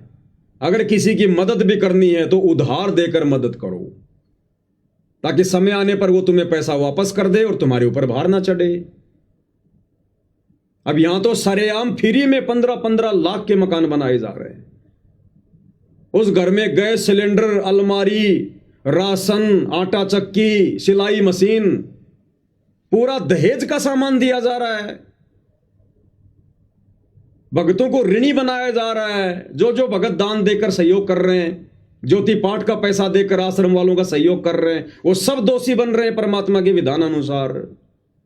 ये परीक्षा क्यों ले रहा है सतगुरु इतना ज्ञान देकर 2014 से? यही देखने के लिए कि कितने भगत तैयार हुए हैं सतलोक के लिए, जो यहीं पर ठगी का शिकार हो रहे हैं, वो त्रिकुटी पर तो सौते ठगे जाएंगे। ये हमारी रिहर्सल चल रही है, ये ज्ञान और अज्ञान की लड़ाई चल रही है। गरीब कच्चा हीरा किरच हो नहीं सह घनमार, ऐसा ये मन हो रहा लेखा लेकर तार। तो ये सारा का सारा जो ये प्रोपेगेंडा है, ये मान बढ़ाई और चौधर के लिए है, और ये काल करवा रहा है इन आश्रम वालों के सिर पर बैठकर, सतगुरु के बेटा बेटी भाई बंधु रिश्तेदारों के सिर पर बैठकर। और यहां नादान संगत ने विचार करना चाहिए था, जैसा कि आप जी ने वीडियो की शुरुआत में भाई बहनों से प्रार्थना की थी कि भाई और बहनों, ये देखा देखी का मार्ग नहीं है। ये देवकी नंदन ठाकुर का, धीरेन्द्र शास्त्री का, अनिरुद्धाचार्य वाला भक्ति मार्ग नहीं है। इस भक्ति मार्ग पर काल कदम कदम पे चलेगा, जाल फैलाएगा, और हमने आंखें खोल के चलनी है। हमने ये सोचकर किसी पर आंख बंद करके विश्वास नहीं करना कि ये गुरुजी का बेटा है, ये गुरुजी की बेटी है। अरे गुरुजी के बेटे ने तो सतलोक में हमारे को ठग लिया। वो ज्योति निरंजन गुरुजी का तो बेटा था, उस बेटे के चक्कर में आ गए हम सतलोक में। आज हमें गधा कुत्ता सुअर बना के घुमा रहा है यहां, और आज जब वापस सतलोक जाने का समय आ रहा है तो वही गुरुजी के बेटा बेटी फिर से काल प्रेरणा से हमें ठगने को तैयार हो गए। तो भक्तों ने यहां अपने गुरु के ज्ञान को आधार बनाकर भक्ति मार्ग पर कदम रखना है। यह परिवारवाद वाला मार्ग नहीं है, वंशवाद वाला मार्ग नहीं है, भाई भतीजे वाद वाला मार्ग नहीं है कि गुरुजी का बेटा कहेगा वैसा करेंगे, गुरुजी की पत्नी कहेगी वैसा करेंगे। कौन है गुरुजी की पत्नी, कौन है गुरुजी का बेटा बेटी? गुरुदेव ने स्पष्ट कर दिया, बच्चों यदि तुम मुझे परमात्मा मानते हो, कबीर साहब मानते हो, तो कबीर साहब इस गंदे लोक में कोई ये अंडे देने के लिए नहीं आता, यानी बच्चे पैदा करने नहीं आता। वो परमात्मा कोई अलग पक्षी थोड़ी है जो आसमान से अपना बच्चा यहां छोड़ेगा अंडा। तो गुरुदेव ने कहा कि बच्चों, समझदार को संकेत काफी है। ये बेटा बेटी की, रिश्तेदारों की, पत्नी की, ये तो परमात्मा एक लीला करता है इस काललोक के अनुसार, एक परिवार में आने की। जैसे आदरणीय गरीबदास जी आज से 350 साल पहले आए, खुद परमात्मा थे, बंदी छोड़ थे, किसी मां के गर्भ से नहीं आए, लेकिन लोगों की नजरों में मां के गर्भ से। वही किसान परिवार, वही जाट परिवार, 6 बच्चे और सतगुरु का पद। वही लीला सतगुरु रामपाल जी कर रहे हैं। जाट परिवार, किसान परिवार, 4 बच्चे, शादी, और आज सतगुरु की भूमिका। और अंत में जब गरीबदास जी गए शरीर छोड़ के, उनकी अस्थियां नहीं मिली, उसके बाद में उनके गांव वालों की, उनके परिवार वालों की आंखें खुली कि भाई ये तो साक्षात पूर्ण ब्रह्म परमात्मा थे, सौद स्वरूपी राम थे, और हम तो धोखा खा गए इनको अपने जैसा व्यक्ति मान के, मानुष मानकर, अपना बाप मानकर, अपना ताऊ मानकर, अपना चाचा मानकर। तो वही लीला परमात्मा आज कर रहे हैं सतगुरु रामपाल जी के रूप में। और हम सोच रहे हैं इन्होंने जन्म लिया है, इन्होंने बच्चों को जन्म दिया है। ये परमात्मा 1 सेकंड में क्या लीला कर जाए, काल को भी नहीं पता चले हम जीवों की क्या औकात। तो हमने तो ज्ञान को आधार बनाकर, सतगुरु को स्वयं कबीर परमात्मा मानकर, अजन्मा मानकर, स्वयंभू मानकर कि ये सतगुरु रामपाल जी भगवान स्वयं कबीर परमात्मा है, और कोई शक भी नहीं है। और ये किसी मां के गर्भ से जन्म लेके नहीं आए। अगर मां के गर्भ से जन्म लिया है तो ये परमात्मा नहीं हो सकते, और ये परमात्मा नहीं हो सकते तो फिर हमारा भी उद्धार नहीं हो सकता, हम भी सतलोक नहीं जा सकते। क्योंकि आत्माओं के मोक्ष के लिए स्वयं कबीर परमात्मा सतलोक से चलकर सतगुरु का चोला धारण करके यहां आते हैं। हम नित्य नियम में रोज पढ़ते हैं लास्ट में, गैबी ख्याल विशाल सतगुरु अचल दिगंबर थीर है, और भक्ति हेत अन्य काया धर आए, अविगत सत्य कबीर है। तो ये वो कबीर परमात्मा स्वयं धरती पर प्रकट है। ब्याह शादी करने की, बच्चे पैदा करने की मालिक लीला करता है, जैसे गरीबदास जी ने की। ये अपनी पहचान अपने तत्व ज्ञान से करवाएगा, और संगत यहीं पर धोखा खा गई। संगत ने सतगुरु के कलयुगी परिवार की पूंछ पकड़ ली, उस परिवार ने काल की पूंछ पकड़ रखी है। अब अंत में संगत को कहां ले जाके छोड़ेंगे ये? समझदार भगत को तो संकेत ही काफी है। तो मुझे तो इनकी हरकतों को देखते हुए, इनके मनमाने आचरण को देखते हुए,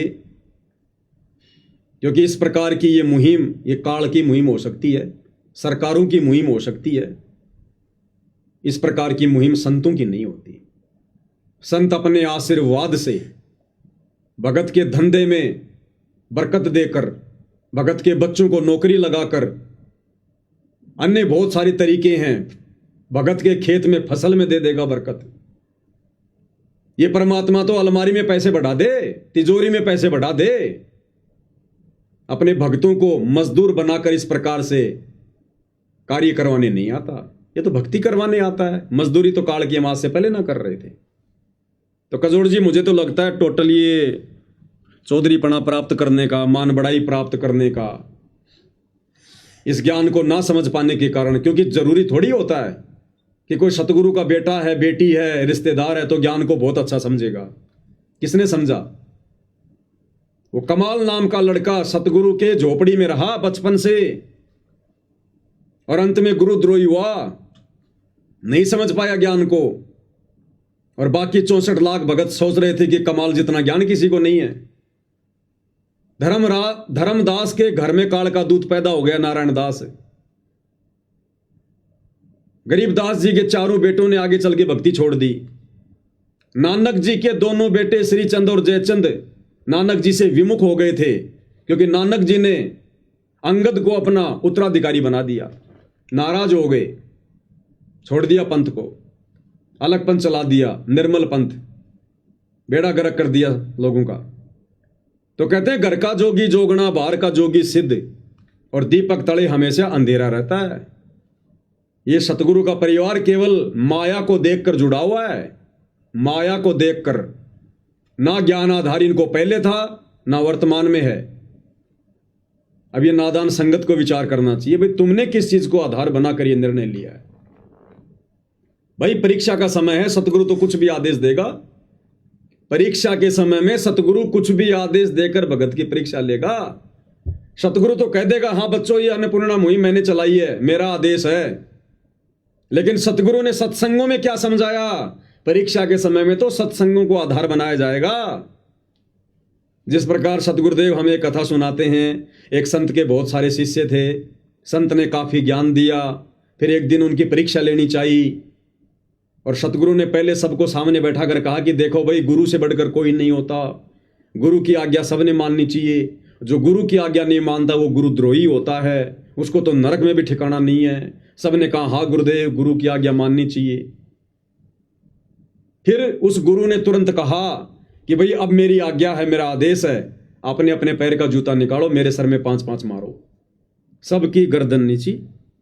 तो गुरु ने कहा, अरे बस, अभी तो तुम क्या कह रहे थे कि गुरु की आज्ञा माननी चाहिए, गुरु के आदेश की अवहेलना करने वाला नरक में जाता है, और अब मैं तुम्हें आज्ञा दे रहा हूं, तुम मेरी आज्ञा नहीं मान रहे। सबकी नीची गर्दन।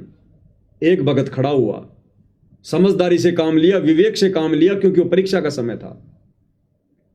अपने पैर का जूता निकाला, सतगुरु के चरणों में बैठा और अपने सिर में 5 मारी।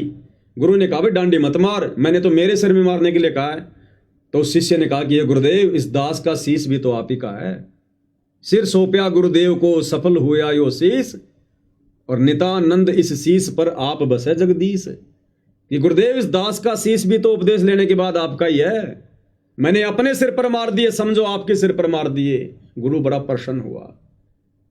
मैं गारंटी के साथ कह सकता हूं कजोड़ जी, उस समय यदि उस संत के सामने गुरु जी के बेटे बैठे होते, गुरु जी की बेटियां बैठी होती, गुरु जी का भाई बैठा होता, ये कोऑर्डिनेटर बैठे होते, और गुरु कह देता कि भैया मेरे सर में 5-5 जूते मारो, ये 5 नहीं 10-10 मारते, ये कुछ विशेष वस्तु मिलेगी। गुरु जी कह रहे हैं, गुरु जी की आज्ञा है, हम तो गुरु की आज्ञा में चलते हैं। ये बुद्धि विवेक का इस्तेमाल नहीं करते, जैसा वर्तमान में नहीं कर रहे, ये नादान संगत नहीं कर रही। अरे एक टीचर साल भर तक पढ़ाता है बच्चों को, भारत की राजधानी नई दिल्ली, भारत की राजधानी नई दिल्ली, और वही टीचर उन बच्चों की परीक्षा के लिए परीक्षा में सवाल बना के देता है, भारत की राजधानी क्या है। और उस समय यदि कोई बच्चा पूछे कि गुरुजी भारत की राजधानी क्या लिखूं, बम्बई लिख दूं क्या, तो टीचर उसको सही आंसर नहीं बताएगा। टीचर कहेगा बेटा जो तेरे को अच्छा लगे वो लिख दे, क्योंकि टीचर को पता है कि मैंने तो साल भर क्या पढ़ाया, इसने ध्यान दिया नहीं, अब ये मेरे से पूछ रहा है। अगर मैं इसकी मदद करूंगा इस समय तो मैं इसका दुश्मन हूं, ये बच्चा फिर कभी नहीं सुधर पाएगा। तो टीचर परीक्षा के समय में बच्चे की कोई मदद नहीं करता, और उल्टे उल्टे सवाल करके, क्या टीचर को नहीं पता भारत की राजधानी क्या है? उसमें 4 ऑप्शन क्यों लिख रहा है? दिल्ली, बंबई, कलकत्ता, महाराष्ट्र, बच्चे की परीक्षा के लिए। तो अगर ये अन्नपूर्णा मुहिम, पहली बात तो सतगुरु जी अपनी तरफ से कोई आदेश नहीं देंगे, ये भी काल प्रेरणा से इन आश्रम वालों ने लोगों की सलाह से, जगत वालों की सलाह से सतगुरु से हिसार जेल में जाके प्रार्थना लगाई होगी। अब सतगुरु को तो मौका मिल गया भक्तों की परीक्षा लेने का, ये तो बहुत अच्छा काम हो गया, क्योंकि सतगुरु को अपने परिवार की हकीकत का तो पहले पता था। अगर ये परिवार ज्ञानवान होता, मर्यादा में होता, तो बरवाला कांड ही ना होता। तो सतगुरु को तो अच्छे से पता था उनके बारे में। जब ये इस प्रकार का ये प्रस्ताव सतगुरु के पास लेकर गए तो सतगुरु ने देखा रे तो बहुत अच्छी बात हो गई, इन्होंने तो अपने कर्म फोड़ने मुझे मानुष मानकर, इस बहाने संगत की भी परीक्षा हो जाएगी। सतगुरु ने कह दिया बच्चों ठीक है, तुम्हें जैसा उचित लगे करो, बहुत अच्छी बात है। इस बात को इन्होंने संगत में यह कहकर वायरल कर दिया कि गुरु जी का आदेश है, गुरु जी का आदेश है, गुरु जी का आदेश है। आजकल AI से गुरु जी की ऑडियो खूब बन रही है, पता ही नहीं चलेगा गुरु जी की आवाज कौन सी, AI की कौन सी है। खुद इन आश्रम वालों ने जब भूल पड़े पुस्तक की 3 घंटे की AI से ऑडियो बनाकर डाल रखी है, कोई माई का लाल पहचान ही नहीं सकता। अन्नपूर्णा मुहिम का 5 मिनट का संदेश गुरु जी की आवाज में AI से बना के डाल रखा है, कोई माई का लाल समझ ही नहीं पा रहा। तो ये संगत की परीक्षा चल रही है वर्तमान में, और भाई ये कलयुग की बिचली पीढ़ी है, सब तो फेल नहीं होंगे। और सौभाग्य है साथ संगति से जुड़ी हुई आत्माओं का, जिन्होंने इस विकट समय में, परीक्षा के समय में ज्ञान को आधार बनाया, ना कि गुरु के परिवार को। और जिन्होंने गुरु के परिवार को आधार बनाया वो दिन प्रतिदिन इस भवसागर में डूबते जा रहे हैं, डूबते दलदल में। और जिन्होंने ज्ञान को आधार बनाया वो उभरते जा रहे हैं। तो कजोड़ जी, ये अन्नपूर्णा मुहिम, इसके तहत जितने भी कार्य किए जा रहे हैं, ये सारे के सारे कार्य मनमाना आचरण है, गुरुदेव के ज्ञान के निकट भी नहीं है। ना परमात्मा इस प्रकार की बकवाद किसी से करवाते, ना आज से पहले उन्होंने किसी की ये करवाई, और ना 4 युगों में परमात्मा ने इस प्रकार की मुहिम चला के किसी के मकान बनवाए। ये परमात्मा तो भगत को उपदेश देकर फिर भगत की भक्ति और मर्यादा के आधार से, भाई जैसी भक्ति करोगे फिर वैसी परमात्मा बरकत देगा, जितना गुड़ डालोगे उतना ही मीठा होगा। भाई सतगुरु को अपने भगतों से क्या दुश्मनी है? जो बेचारे भगत तो झोपड़ियों में पड़े हैं 50%, और जगत वाले जो रोज अपना काम किसी न किसी तरीके से चला ही रहे हैं, उनको चुन चुन के मकान बनवा रहा है। तो सतगुरु कुछ नहीं करवा रहा, जो भी वर्तमान में हो रहा है सब काल प्रेरणा से हो रहा है। और जो ज्ञान को आधार बनाकर इन चीजों को समझ जाएगा वो जीत में रहेगा, बाकी सारी संगत हार में है, इसमें कोई दो राय नहीं है। तो मेरे तो इस विषय पर जो आपने सवाल किया था ये विचार हैं।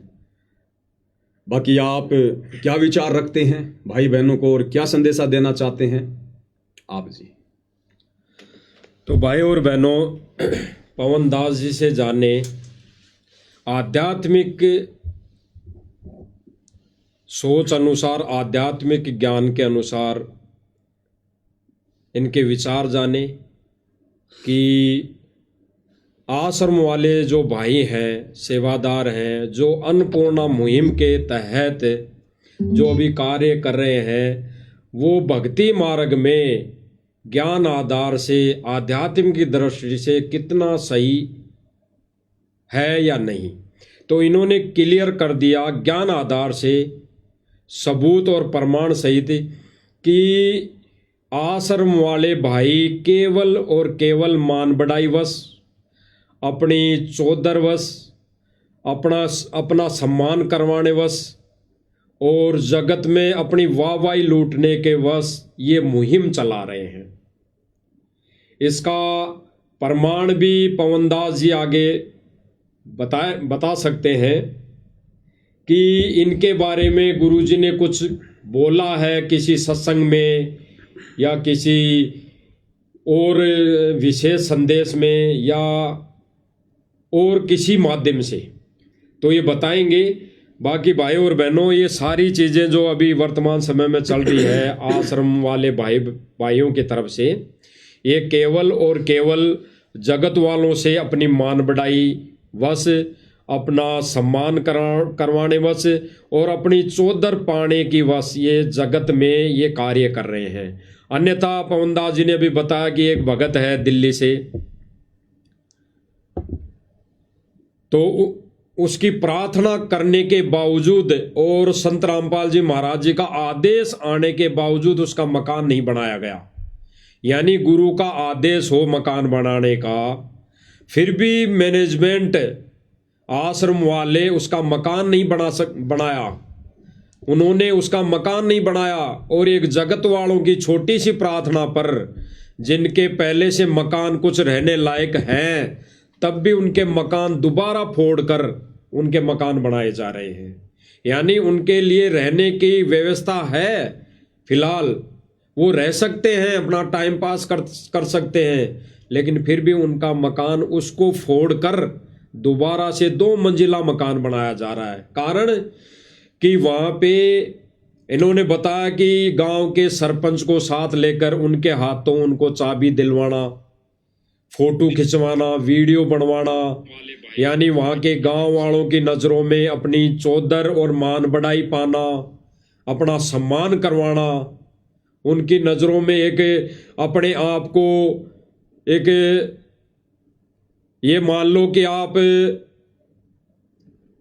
ऐसा तो कोई भगत करता नहीं, बिल्कुल भगत के तो नियम और मर्यादा में है ही नहीं, केवल उनकी गांव वालों की नज़रों में एक अच्छा व्यक्ति साबित होना, ये इनकी प्रक्रिया चालू है भाई और बहनों आश्रम मैनेजमेंट की। तो हम पवनदास जी से और जानेंगे इस विषय के ऊपर कि ये जो आश्रम वाले भाई मान बढ़ाई को लेकर चल रहे हैं, ये साबित भी हो गया है और गुरुजी ने भी हो सकता है किसी सत्संग में बताया हो, इनको बहुत बार संदेशे दिए हों। तो हम आपसे और जानेंगे और हमारे भाई बहन भी जानेंगे जो लाइव देख रहे हैं आज, क्योंकि भाई और बहन, कुछ एक भाई बहन नादान हैं जिन्होंने ज्ञान को आधार नहीं बनाया, जिन्होंने सत्संग नहीं सुने, वो केवल और केवल देखा देखी में इस मार्ग पर आगे कदम रख रहे हैं, आगे चल रहे हैं। वो ये सोच कर चल रहे हैं कि भाई ये तो गुरुजी का बेटा बेटी है, ये गुरुजी का परिवार है, ये गुरुजी के खास रिलेटिव है, या ये गुरुजी के बहुत समय से संपर्क में है, निजी, मतलब वो पास में रहे हैं। सतलोक में भी तो हमने यही सोचा था कि ये ज्योति निरंजन ये गुरुजी के वचन से उत्पन्न हुआ उनका बेटा ही तो है। और हम उसके चारों तरफ घूम गए, वहां पर सतलोक में जब वो तपस्या कर रहा था, तप कर रहा था, हम उसको गुरुजी का बेटा मान के तो उसके चारों तरफ घूम रहे थे, और उस गुरुजी के बेटे के चक्कर में आकर हम यहाँ फंस गए किस ब्रह्मांड में। तो उसी के लिए गुरुजी ने वहां पे भी बोला सतलोक में, कबीर परमात्मा ने, कि भाई ये है काल, इस नादान की नादान के चक्कर में मत फंसो, ये तो अपने कर्म फोड़ रहा है, तुम इसके पीछे मत लगो, इसके बहकावे में मत आओ, इसकी बातों में मत लगो। और वही शायद आज वर्तमान समय में गुरुजी जेल में बैठकर ये संदेश दे रहे हैं। काल तो हमसे वही गलती करवाएगा जो गलती उसने करी, बिल्कुल वही गलती करवाएगा। उसको पता है कि इनको कैसे फंसाया जाए, बिल्कुल सतलोक में ये कैसे फंसे थे वैसे यहाँ फंसाएगा, मनमाना आचरण करवा के। तो गुरुदेव ने हिसार जेल से जो विशेष संदेश भेजे हैं 1 घंटे के, उसमें भी गुरुदेव भगवान ने अच्छी तरीके से इन कोऑर्डिनेटरों को, अपने परिवार वालों को, बड़े बड़े भक्तों को बहुत बुरी तरीके से डांट रखा है, समझा भी रखा है। और गुरुदेव ने कहा रहे हो 4 दिन का जीवन है, तुम यूं चौधर में खो दियो, इसने कर्म बना ले अच्छे, अपने यहाँ से निकलने की सोचो। और इनके ऐसे ऐसे कुकर्म देखकर जो हिसार जेल में शिकायतें जाती हैं, गुरुदेव ने स्पष्ट रूप से विशेष संदेश नंबर 12 में, ये भगत भाई बहनों के सामने विशेष संदेश नंबर 12 है, इसमें गुरुदेव ने स्पष्ट कर रखा है, इन कोऑर्डिनेटरों को धमका रखा कि बाढ़ में जाओ ऐसे शिष्य और बाढ़ में जाओ ऐसे कोऑर्डिनेटर। जो अपनी मनमानियां करते हैं, क्योंकि सब ये मनमानियां तो चल रही हैं। ये धनाना में स्टेडियम बनाना मनमानी, धनाना गांव में बस स्टैंड बनाना मनमानी, धनाना गांव में एम्बुलेंस चलाना, ये बसें चलाना, रोडें बनवाना मनमानी, जाटों की धर्मशाला बनवाना मनमानी, गुंडों की सीबीआई जांच करवाना मनमानी, सीबीआई जांच में 5 लाख रुपए देना मनमानी, जाटों के आरक्षण में संगत को बैठाना मनमानी, आरक्षण में करोड़ों रुपया संगत के ज्योति पाठ दान का चंदे में देना मनमानी, अयोध्या में जाके काल पुजारियों के लिए भंडारा करना मनमानी, नेपाल के सीतापुर में भंडारा लगाना मनमानी,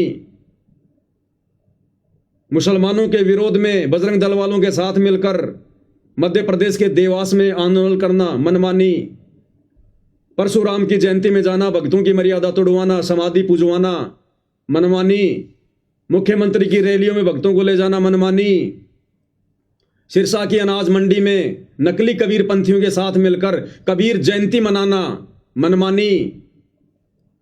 कितनी मनमानियां गिनाएं इनकी। जज्जर की गौशाला में 12 लाख रुपए देना मनमानी, गुरुजी के लड़कों के द्वारा सर पर साफा पहनकर, गले में माला पहनकर, हाथ में श्री कृष्ण जी का मोमेंटो लेकर सम्मान करवाना मनमानी, सोनीपत की गौशाला में जाकर भंडारा लगाना, वो अपना यज्ञ कर रहे थे दयानंद वाला, वहां जाकर भंडारा लगाना मनमानी। सुबह से शाम हो जाएगी। इसलिए सतगुरु ने दुखी होकर अंत में विशेष संदेश में सार्वजनिक तौर पर, और ये शब्द कहने पड़े विशेष संदेश नंबर 12 में, भाई बहन सुन सकते हैं, ये बाढ़ में जाओ ऐसे शिष्य और बाढ़ में जाओ ऐसे कोऑर्डिनेटर जो अपनी मनमानी करते हैं। और ये थोड़ा सा जीवन है, तुम इसको चौधर में खो दियो इसको। कितने दुखी होकर कह रहे हैं। और अंत में गुरुदेव कह रहे हैं कि बच्चों अपने ऊपर रहम नहीं कर सकते, तुम मेरे ऊपर करो। यानी सारी सृष्टि का मालिक सतगुरु रामपाल जी भगवान अपने उन नालायक भक्तों से भीख मांग रहा है। डूब के मर जाना चाहिए उन भक्तों ने, जिनकी इन उल्टी हरकतों के कारण सतगुरु खून के आंसू रो रहा है हिसार जेल में। क्या कह रहे हैं परमात्मा, सुनिएगा ध्यान से। बाढ़ में जाओ विशेष और ऐसे कोऑर्डिनेटर तो अपनी बकवास करके कर्म बना लो, बकवास छोड़ दो। ये बार बार कहने की बात नहीं है। मुश्किल से मानो शरीर मिला, इसमें तुम वो चौधर में खो दियो और नष्ट करके चले जाइए इस जीवन को। बचाओ, अपने ऊपर रहम ना करते दास पकड़ दो। मेरा संघर्ष देखो 27-28 साल हो गए दास में, 1994 से आज तक हिसाब ला लो। और इसलिए कि आप घोर नरक में पड़े हो, इसको सुख मानने बैठे हो। और ये सुख है कितने समय का पता है आपको? सांस बेरा ना, इस सांस का आवन हो ना हो। ऐसे गंदे लोग में माचे माचे करो हो, अहंकार में सड़ रहे हो। ये काल पारा भर रहा, पारा कर रखा काल ने, तो हवा पर रखी है काल ने, एकदम पलट देगा टायर सा तुम्हारा। आँख खोलो, आखिर तुझको कौन कहेगा गुरु बिन आत्म ज्ञान। मन ने की कर ले 2 दिन काम है मान, मन देख। ये कबीर साहब रो रो गाया करते खड़े होके तो चौराहों पर, आंखों में आंसू होती थी उन पर। ये गाना नहीं था, ये विलाप था। विलाप दास गाता नहीं, आत्मा से रोता है, ऊपर से गा रहा। 120 साल आपके बाप, आपके पिता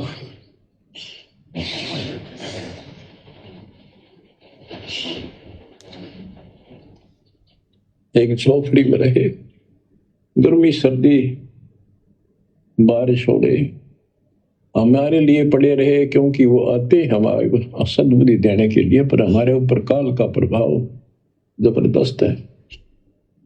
कजोड़ जी, बहुत सारे लोग समझ नहीं पाते कि ये सतलोक आश्रम मैनेजमेंट हरियाणा क्या है, राष्ट्रीय समाज सेवा समिति क्या है। तो जो अपने गुरु को खून के आंसू रुला दे उसे कहते हैं सतलोक आश्रम मैनेजमेंट हरियाणा। उसे कहते हैं RSSS, राष्ट्रीय समाज सेवा समिति। तो गुरुदेव किस प्रकार से रो रो कर अपने नालायक बच्चों को समझा रहे हैं, उसके बावजूद भी अपनी उल्टी हरकतों से बाज नहीं आ रहे, काल प्रेरणा से बाज नहीं आ रहे। नित नए नए पाखंड, आडंबर, ड्रामेबाजी, अपना मान सम्मान करवाना इन आश्रमों में, आश्रम में आने वाले राजनेताओं का मान सम्मान करना, कभी सिर पर पगड़ी पहनकर, कभी अपने इस कंधे पर शॉल डालकर, कभी उनके हाथों में वो फूल वाल देकर। क्या हो रहा है ये? अभी भी नहीं पता इनको सम्मान का अधिकारी कौन है संसार में, खुद का ही सम्मान करवाने में लगे हुए हैं। तो ये लोग पूरी तरह से काल प्रेरित हैं।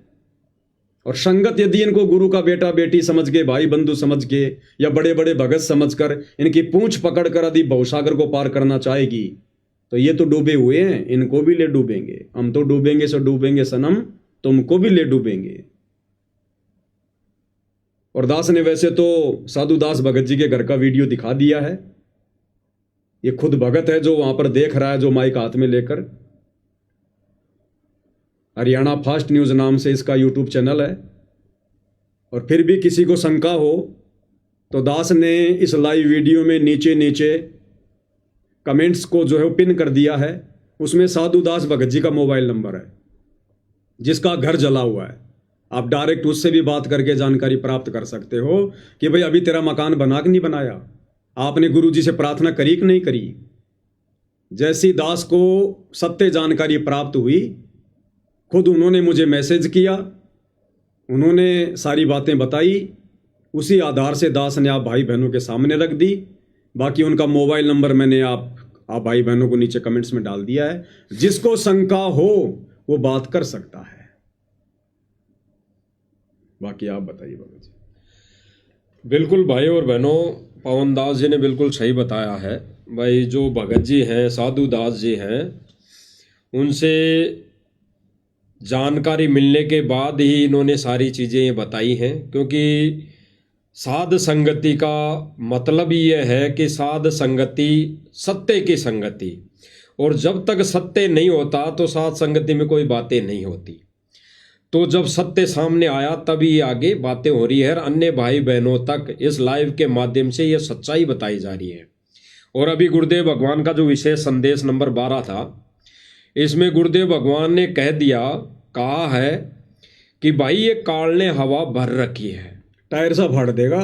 ये काल ने हवा भर रखी है, तो ये हवा भर रखी तो ये गुड़ रहा है, बहुत तेजी से गुड़ रहा है। तो भाई और बहनों विचार करना, वर्तमान समय में दिन रात ये आश्रम वाले भाई, ये मैनेजमेंट दिन रात गुड़ रहे हैं, भग रहे हैं गाड़ी के पहिए की तरह, बेलगाम। और फिर गुरुजी आगे क्या करें कि एक दिन ये फाड़ देगा, इसको फाड़ेगा, ये फूटेगा गुब्बारे जैसा। तो भाई और बहनों, इनके टायरों में ये जो भक्ति रूपी टायर है ना, थोड़े बहुत जो गुरुदेव भगवान ने दिए हैं, इनमें काल ने हवा भर दी। काल ने हवा कैसे भरी? इन्होंने मर्यादा तोड़ दी। सतगुरु मर्यादा तोड़ दी तो काल का दाव लग गया। अब काल ने उनमें हवा भरना चालू कर दी, और इस हवा के वजह से, इस हवा को लेकर ये उड़ रहे हैं, भाग रहे हैं 24 घंटे रात दिन। और सतगुरु का वचन तोड़कर, जिसमें सतगुरु दुखी होकर इनको कह रहा है वर्तमान समय में विशेष संदेश में 12 नंबर में, कि भाई ये जो मान बढ़ाई है ये 2 दिन की है, फूंक निकल जाएगी, फूंक है। तो इस मान बढ़ाई को, इस चौधर में फूंक निकल जाएगी, इसको त्याग दो, दुखी मत करो गुरुदेव भगवान को। और फिर गुरुदेव भगवान ने साफ साफ शब्दों में कह दिया, स्पष्ट कर दिया कि भाई भगवान पे रहम कर लो। और अभी भगत जी ने बताया, पवनदास जी ने, कि भाई भगवान होके अगर जीव से ऐसी प्रार्थना कर रहा है, भीख मांग रहा है, तो धिक्कार है ऐसे जीव को। डूब के मरने की बात, डूब के मर जाना चाहिए। उसकी भक्ति का तो उसी दिन नाश हो चुका होता है। कि इस वर्तमान समय में, पिछली पीढ़ी में, मोक्ष के समय वो भगवान फिर भी इतना ज्ञान देने के बाद वो भीख मांगेगा। रोना हमने चाहिए भगवान के आगे, मोक्ष के लिए हमने चाहिए, रो भगवान रहा है। बताओ। तो भाई और बहनों, ये विचार करने की बात है, देखा देखी का मार्ग नहीं है बिल्कुल भी। बावों में भावक होकर ये बहने का मार्ग नहीं है, क्योंकि आश्रम वाले तो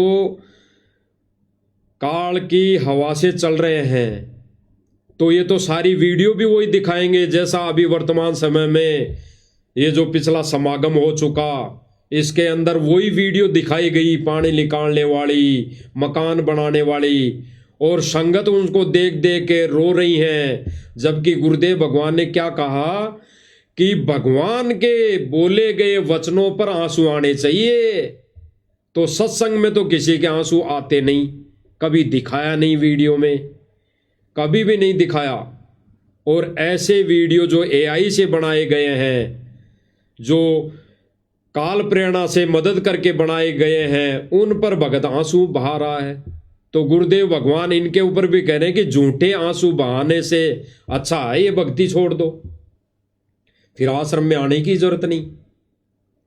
तो भाई और बहनों, हमारी तो हाथ जोड़ के विनम्र प्रार्थना है कि देखा देखी का मार्ग नहीं है, बिल्कुल ये ज्ञान आधारित भक्ति है। आध्यात्मिक दृष्टि से इस पर चलना पड़ता है।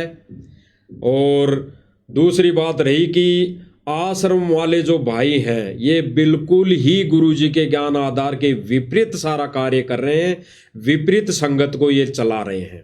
यानी सतगुरु जो पटरी है, ज्ञान आधारित पटरी, उससे नीचे इस आध्यात्मिक ट्रेन को उतार चुके हैं।